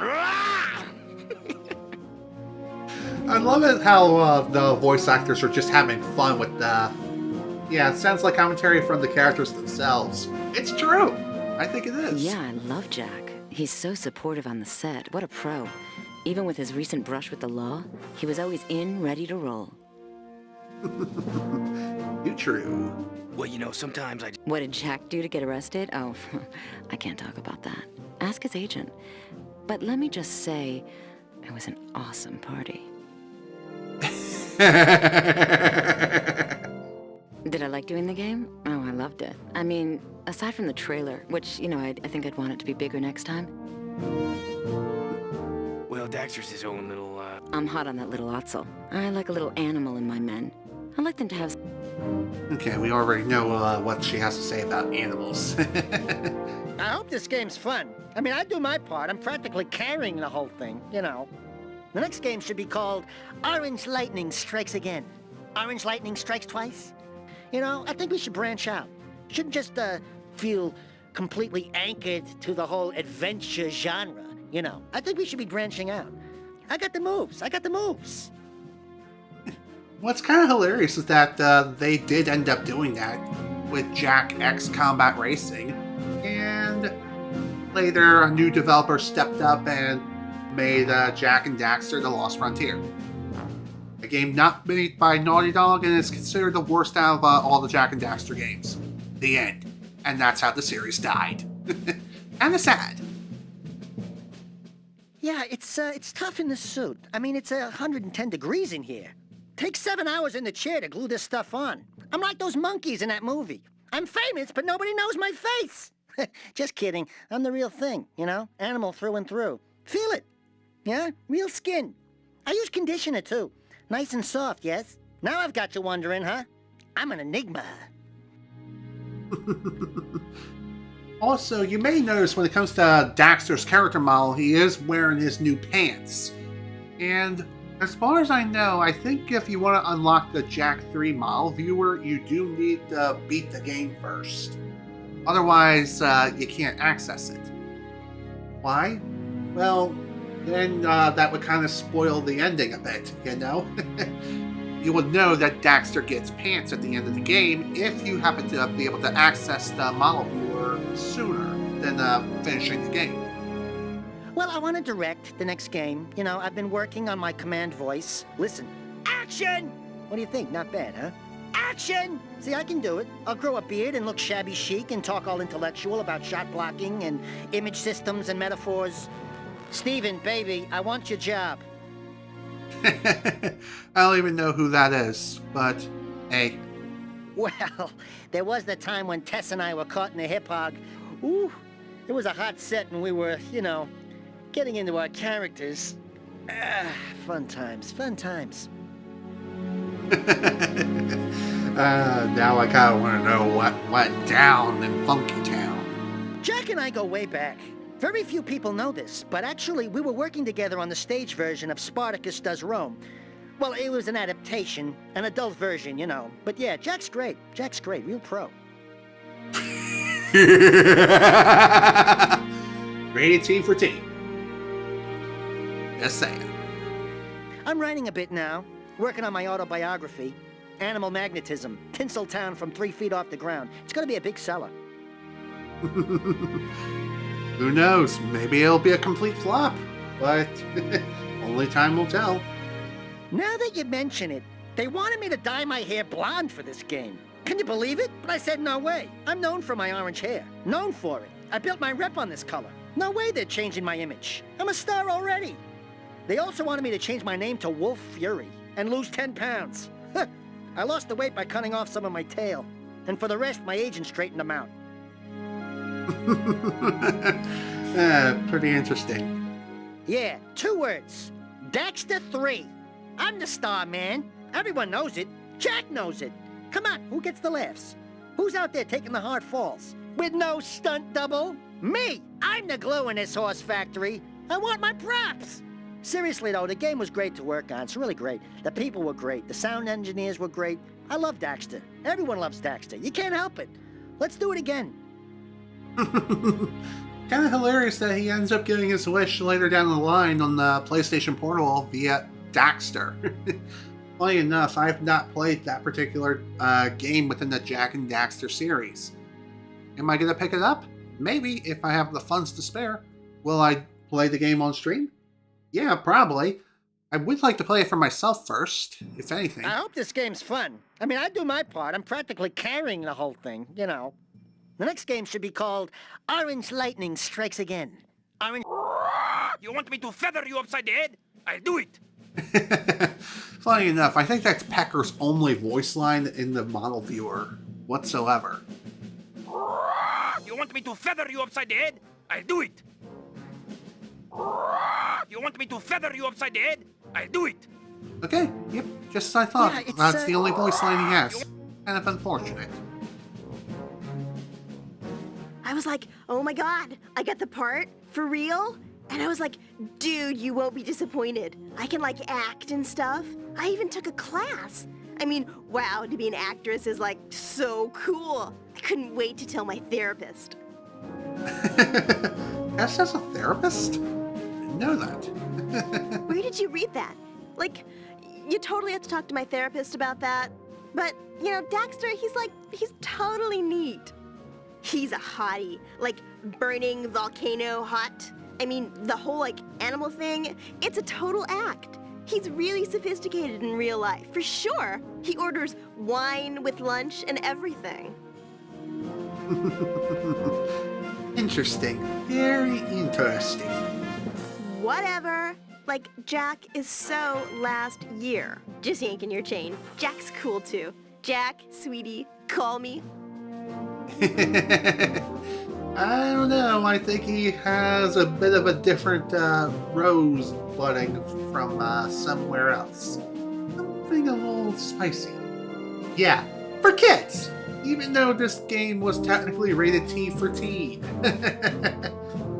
For all the teenagers who are into that sort of thing.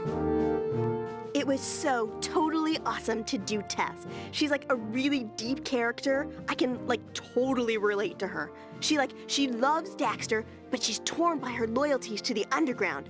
And her outfits, they were really awesome. Yeah, nice fourth wall break. Love it. I really, totally love the writer on this project. He is hot too. But he should have written me a bigger part. I mean, hello? I'm a big up-and-coming star. Get a clue? Maybe I should have dated him more. Oh my. Someone wants some favors. I guess it was his rugged manliness, but yet someone who was also not afraid to touch the inner me. You know what I mean? Torn's that guy we all want to be. The cold, quiet guy that just sits there and when your back's up against a wall, you know, he ain't gonna go dancing with you, but he'll cover your back. I was like, oh my god, I got the part? For real? Well, the thing about Ashlyn is she got a great set of guns. You know, the ones you shoot with. And, yeah, she's good. She's strong. She's intelligent. Yeah, fire in the hole. Seems like Torn's voice actor doesn't have a whole lot to say about his character, or really just the rest of the cast. Interesting. I guess it was his rugged manliness, but yet someone who was also not afraid to touch the inner me. You know what I mean? Torn's that guy we all want to be. The cold, quiet... Where did you read? Well... Not a lot of voice lines from him either. Interesting. Still, I find it kind of odd that not every character who was in this game lent any commentary for everyone. That probably didn't make a whole lot of sense the way I said it, but I just find it kind of strange that not everyone has a voice line in the model viewer. It's just weird. It's funny how certain characters get more lines than others, and a lot of them don't have lines at all. Did Count Baker just say something? I could have swore he did, and I just plain missed it. No? Okay. Still, it is nice being able to view all the different character models in the game, just being able to freely rotate them around. Still, I would love to have a full-on full Well, I'm really view, looking but, to do some dramatic work to really show my sensitive side. And I'm working right now on my own sitcom. I'd just like to do a shout-out real quick to LaShondra. Well, anyway, if you ever want to exit out of the model viewer, I've done this by accident earlier, but you just simply push try. What this will do is that it will boot you back to the title screen, just push start, and you can head back into the secrets menu to either look at more character models or just do something else. So, I don't know if any other characters speak in the other model viewers, like from the Jak and Daxter one or Jak 2 model viewer. Why don't we go find out real quick? We'll start with Jak and Daxter. Obviously, this one, or this incarnation of Jak, won't have any voice lines because in the first Jak and Daxter, he was the silent protagonist. And again, you can view all the different models from all the different characters seen throughout all the different games, which is pretty damn cool. I really would love to see this come back and see more of it.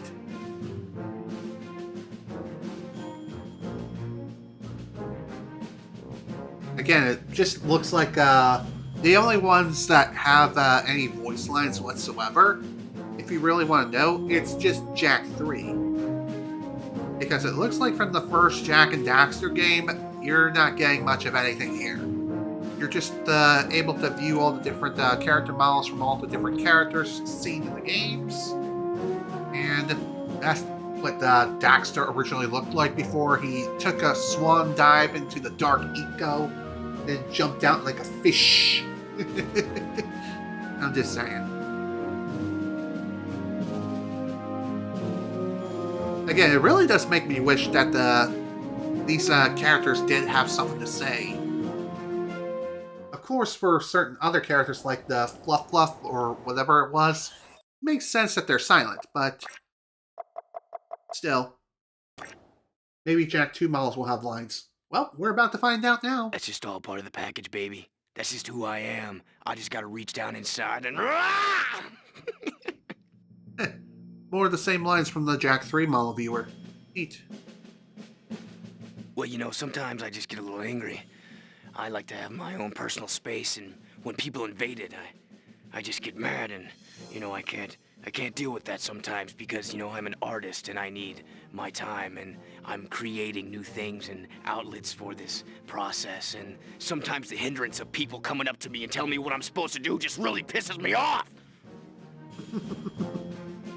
Neat. Well, Daxter's his own little furball. I can't really say he takes all the glory because, he brings in the women and I take them home with me. For kids. I hope this game's fun. I mean, I do my part. I'm practically carrying the whole thing, The next game should be called Orange Lightning Strikes Again. Well, I'm really looking in to do some dramatic work to really show. That's just all part of the package, baby. That's just who I am. Yeah, it's tough in the suit. I mean, it's 110 degrees in here. Takes 7 hours in the chair to glue this stuff on. I'm like those monkeys in that movie. I'm famous, but nobody knows my face. Just kidding. Well, it's funny. It's a funny thing because there's a lot of pressure on the mic. Yeah, I mean, everybody's like 5 or 6 people watching you at once, and they feed you the lines, and I tell you, it's never good enough. They just want more. But I gotta tell you at the same time, it's a lot of fun, I do have fun working, and I love the people. I love, people are interesting to me, but just as long as they don't get too close. Yeah, they have me in a booth here, and I have this thing about people getting too close, so they have to stay sort of outside the booth, and then I do my thing in here, and then I go outside. But I don't shake hands, because I got a thing about germs. Yeah, that's why I keep this thing right here on my belt, see? And I just squeeze it. It's a dry wash for the hands, and then no germs. Anyway, yeah, and the other thing I'm always very demanding about is water. I gotta have plenty of water, because my throat gets real dry. It's not easy being Vin. Wow. That was probably the most insightful thing we've heard all day. Pretty neat, don't you think? I think so. Well, I want to direct the next game. I've been working on my command. Yeah, the glow's good, but it's funny down here. I try a moose to fight it, sort of to fight the sheen, because it really, with the lights down here and whatnot, it really has this sheen to it. And I picked me up some of this, it just fights the sheen. It's sort of a moose. You want to try it? Not too close. Yeah, I definitely agree with you there, Super Colex. I too can relate to Vin, and really his voice actor in general. I just wonder if he's actually in character while speaking these lines here, or if that's just how he is in real life. Either way, still interesting. Well, there was the time when Tess and I were caught in a hip hog. Ooh, it was a hot set and we were, getting it. Hey, could you get the lights before you go? Okay. Jack and I go way back. Very few people know this. Well, it's funny. It's a funny thing because there's a lot of pressure on the mic.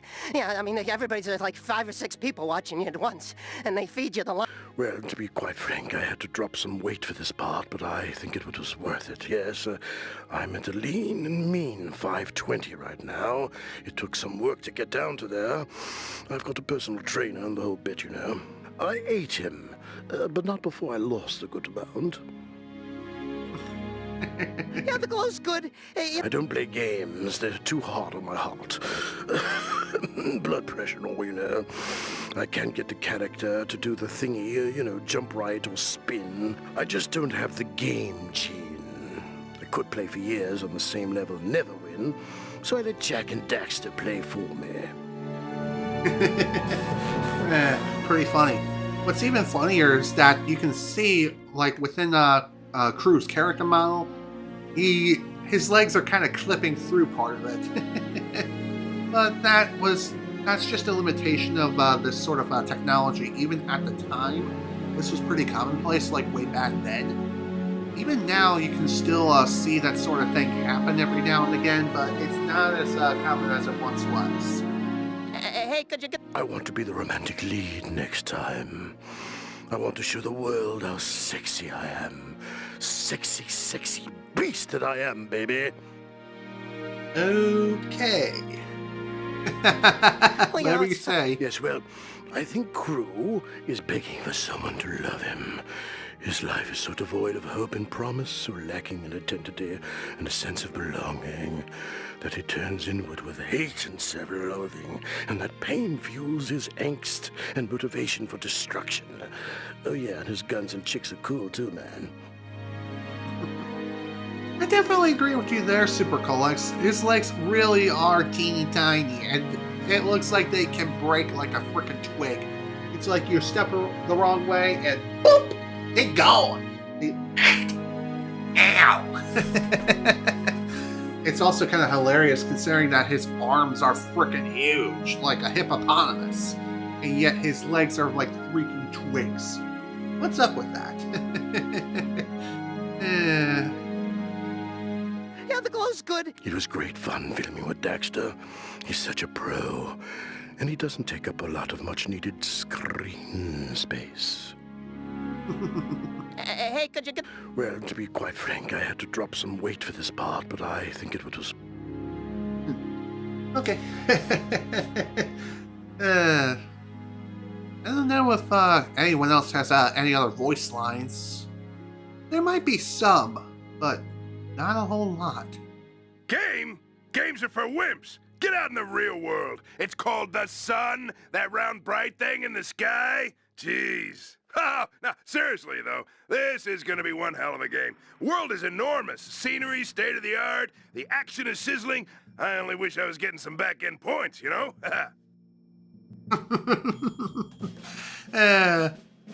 It's kind of funny hearing Mr. Krabs' voice actor swear. Not just him either. There's actually a video online on some of the voice actors from SpongeBob just, swearing and just having fun. It's just one of those for fun, not too serious sort of videos. They weren't actually swearing it during the casting of SpongeBob or anything like that. I think it was like during a convention or something. I cannot remember which, but still. Oh, well, I did it for the money. I do everything for the money. Hey, I got a serious mortgage in Beverly Hills. The story, well, I mean, to be honest, the writers were, well, let's just say there were a few plot errors, and some of the characters were painfully two-dimensional. And what was that stilted, on-the-nose expository dialogue crap I was fed with? Ah, jeez. Otherwise, no, I love the script. I guess, Clancy Brown or whoever voices Baron Praxis, I don't think he was too fond of the whole Jak and Daxter experience. Who knows? Well, I wish I had a stunt double for my death scene. Man, the animator wanted to throw me like 50 feet through the air and then have 20 tons of 50-gallon drums fall on top of me. I mean, who do these guys think I am? Some superhero? I mean, look, I've worked on some big action films before, but 50 feet without a wire? Are they crazy? Who knows? Who knows, my friend? Who knows? Oh, I didn't let him get near me. No one got into my trailer.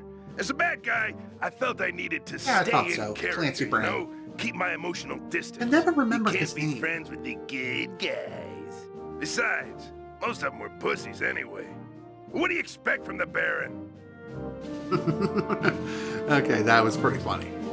It was a pleasure working on this one. Seriously, I hope Baron Praxis comes back from the dead so I can kick some more butt in the sequel.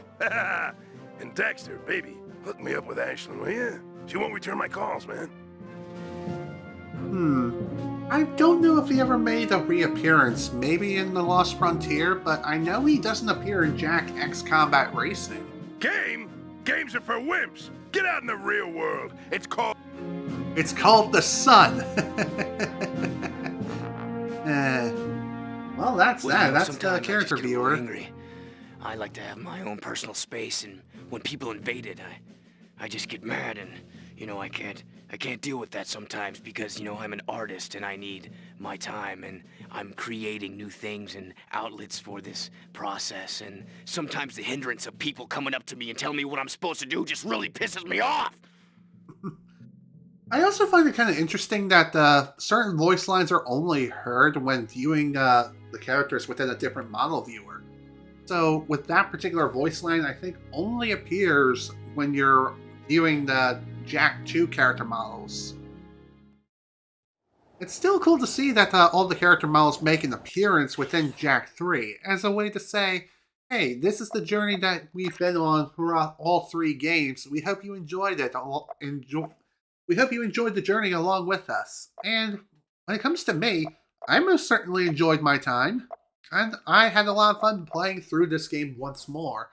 hell, just re-experiencing all the Jak and Daxter games again. And as I mentioned during the first session, Jak 3 was the first Jak and Daxter game that I've played out of all three games in the original trilogy. Jak 3 was the first, then later I played the original Jak and Daxter, and then finally Jak 2.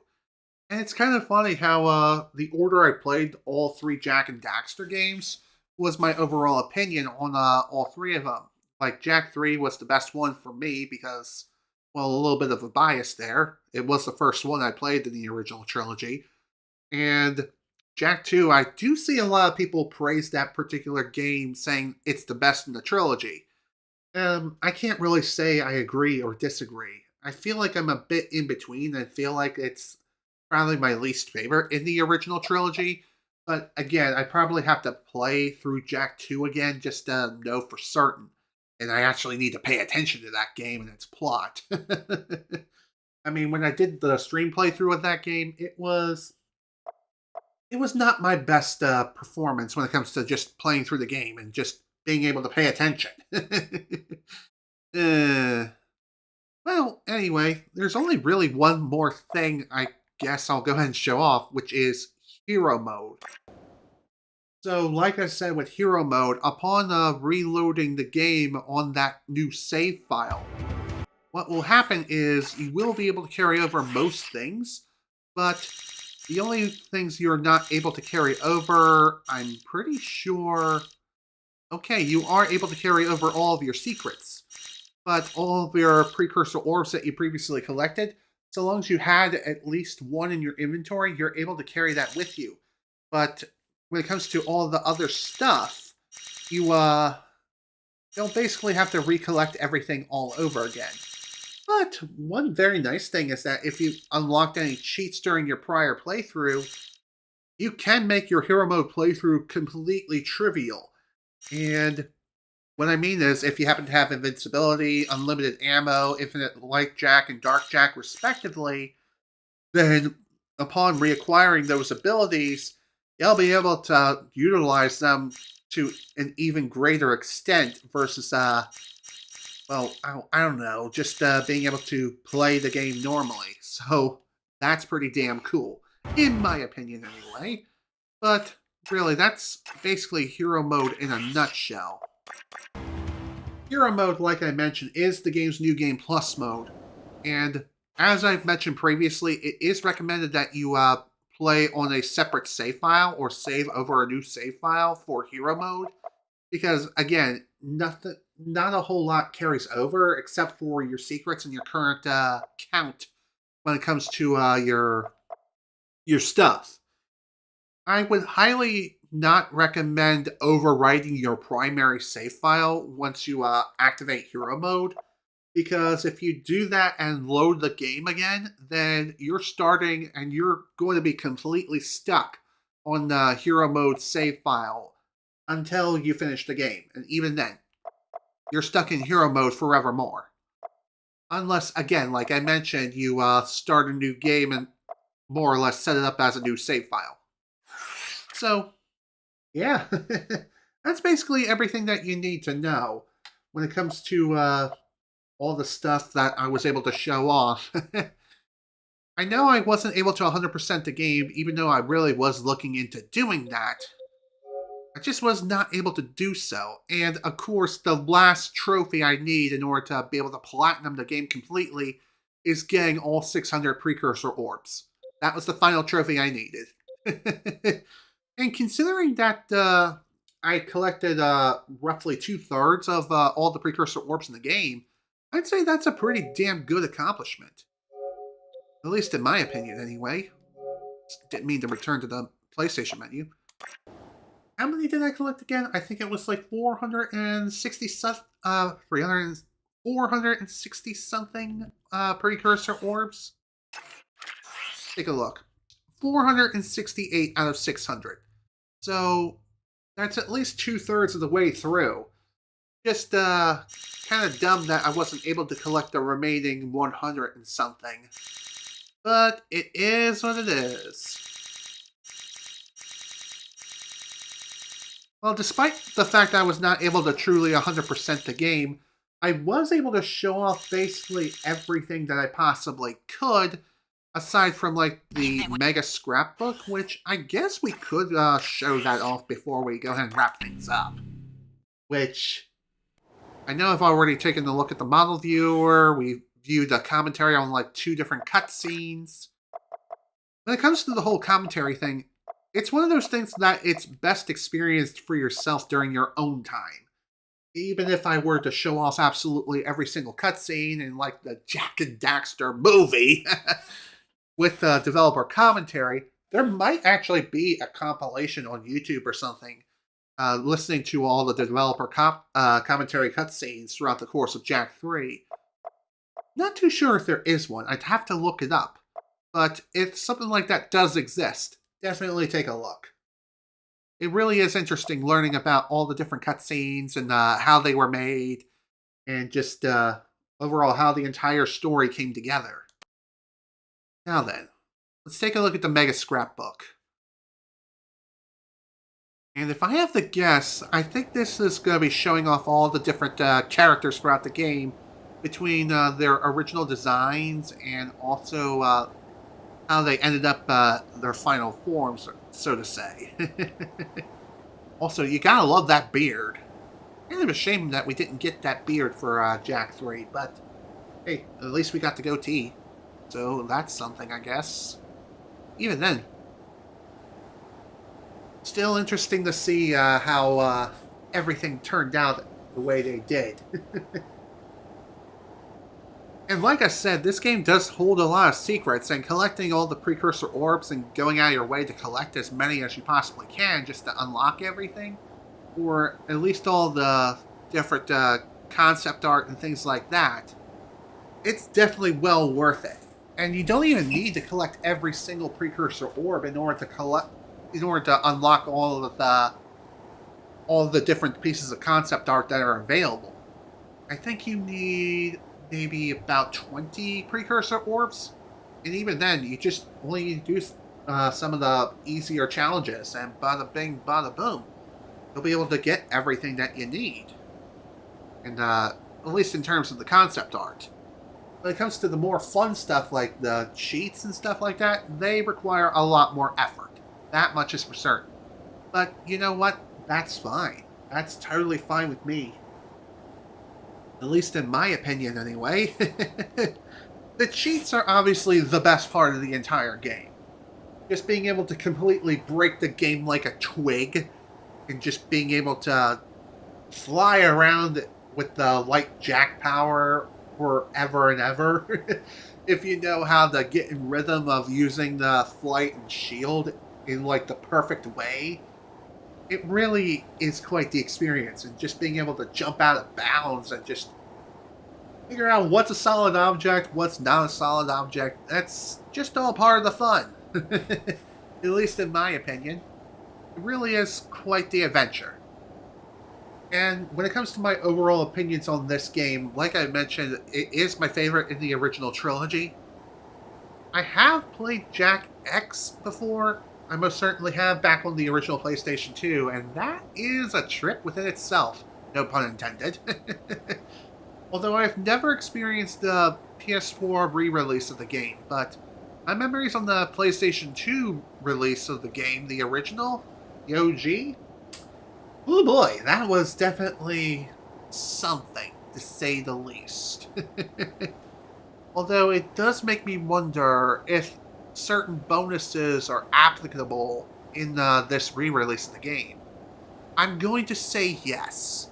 And I think how it will work is that it will scan your PS4 or PS5's hard drive, or wherever you're storing your games in, and see if certain bonus criterias are met. And if they are, then you are given those bonuses upon a successful scan. At least I think that's how it works. I could be wrong, and I feel like I am. But I'm just saying, considering that most of these are just straight up ports of the original PlayStation 2 releases of the Jak and Daxter, Jak 2, and Jak 3, them just being emulated versions of said games, I don't see how this would be, or I don't see how Jak X would be any different in that regard. So, as far as what those bonuses are, well, you know how Insomniac Games and Naughty Dog are like, they're like the best of friends, and they love going out in the town and things like that? Well, during Jak X development, some other Ratchet and Clank games, or another Ratchet and Clank game was released around that time. And it was known as Ratchet Deadlocked, at least here in the States. Although, it does have an alternate title in, like, the United Kingdom, called Ratchet Gladiators. If you happen to have save data from that game and you play Jak X, then you'll unlock Ratchet as a unlockable racer, which is pretty damn cool. There's also an additional unlockable secret for hooking up the PlayStation Portable and have save data for Daxter. If you happen to find a way to be able to bring that over to the PlayStation 2, you'll also unlock another secret with Daxter. So, as far as what that secret is, I have no clue because I never unlocked said secret. I was only able to get the one for Ratchet Deadlocked, because I never owned a PlayStation Portable way back in the day. So, yeah, that's kind of unfortunate, but since Daxter was re-released on the PlayStation 5 as like a downloadable game, and it's also available via PlayStation Plus Premium subscription, I think the secret is unlockable again. So long as you buy the game, start up a save file within Daxter. If you happen to do that and also have save data from Ratchet Deadlocked on the PlayStation 3, or less be able to stream the game via PS4 or PS5, then maybe, just maybe, you can unlock all the secrets, or get the secret unlockable racers that way. But I'm not 100% certain if that's how it works.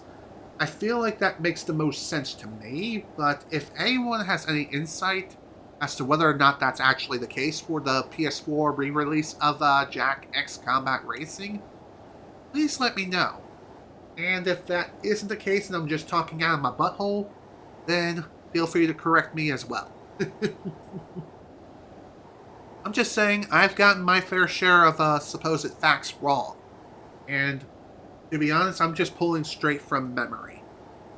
Just my own personal memories from when I played Jak X Combat Racing back in the day. So, there is that.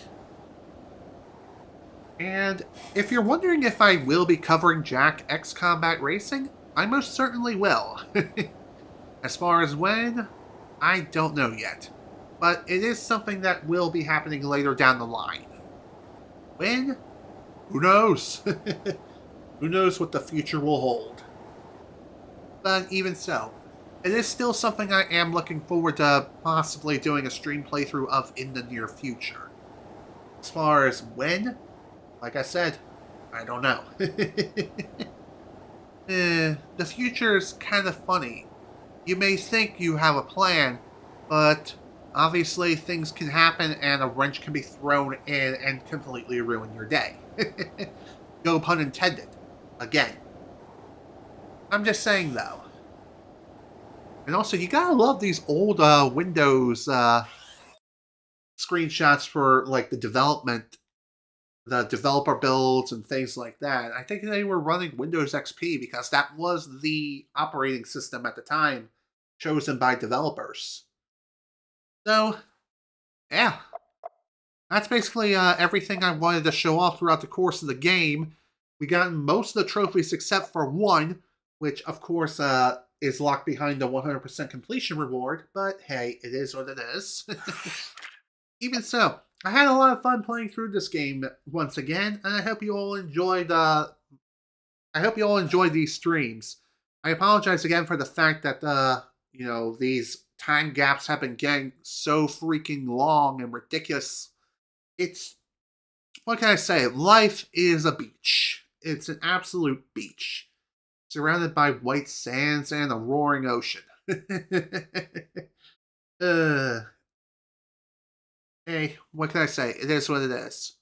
I'll have to figure something out when it comes to the content drought thing. I know I've been uploading YouTube shorts, more or less my art time lapses, as a content filler, but I might have to figure something else out. Maybe going forward when it comes to my stream playthroughs, I may have to start breaking them down into like individual parts, like a regular Let's Play or something, but who knows? Eh, it is an idea that I'm really leaning towards, but I really don't know. Just something I'm thinking about. I might not put that plan into action in the next playthrough, but it is something that is on my mind anyway. So again, I hope you all enjoyed this playthrough. I had a fun time, and I hope you did as well. And I thank you all for joining me in this journey. So with that, I bid you all adieu. This is General Snivy with Jak 3. Thank you all so much for watching and for joining me during this playthrough. And I hope you all enjoyed it as much as I did streaming the game. There were plenty of frustrating moments, just like any other game under the sun. But even so, I hope you all were entertained, even at my own expense. So, next time I stream a game, hopefully it will be Ratchet and Clank Up Your Arsenal on the PlayStation 3. And the reason why I say that is because I refuse to pay for PlayStation Plus Premium just to stream the game. No way. I would rather play it natively, thank you very much. Hell, I would rather pay a la carte. I would rather pay for a download of the game and just play it without having to worry about streaming the game. Even if you charge full price for it, you know, what it was back at the time of the game's original release. But that's just me and my silly little opinion. But hey, Sony can do whatever they want. So, once again, thank you all so much for watching. Hope you all enjoyed, and I will see you all next time.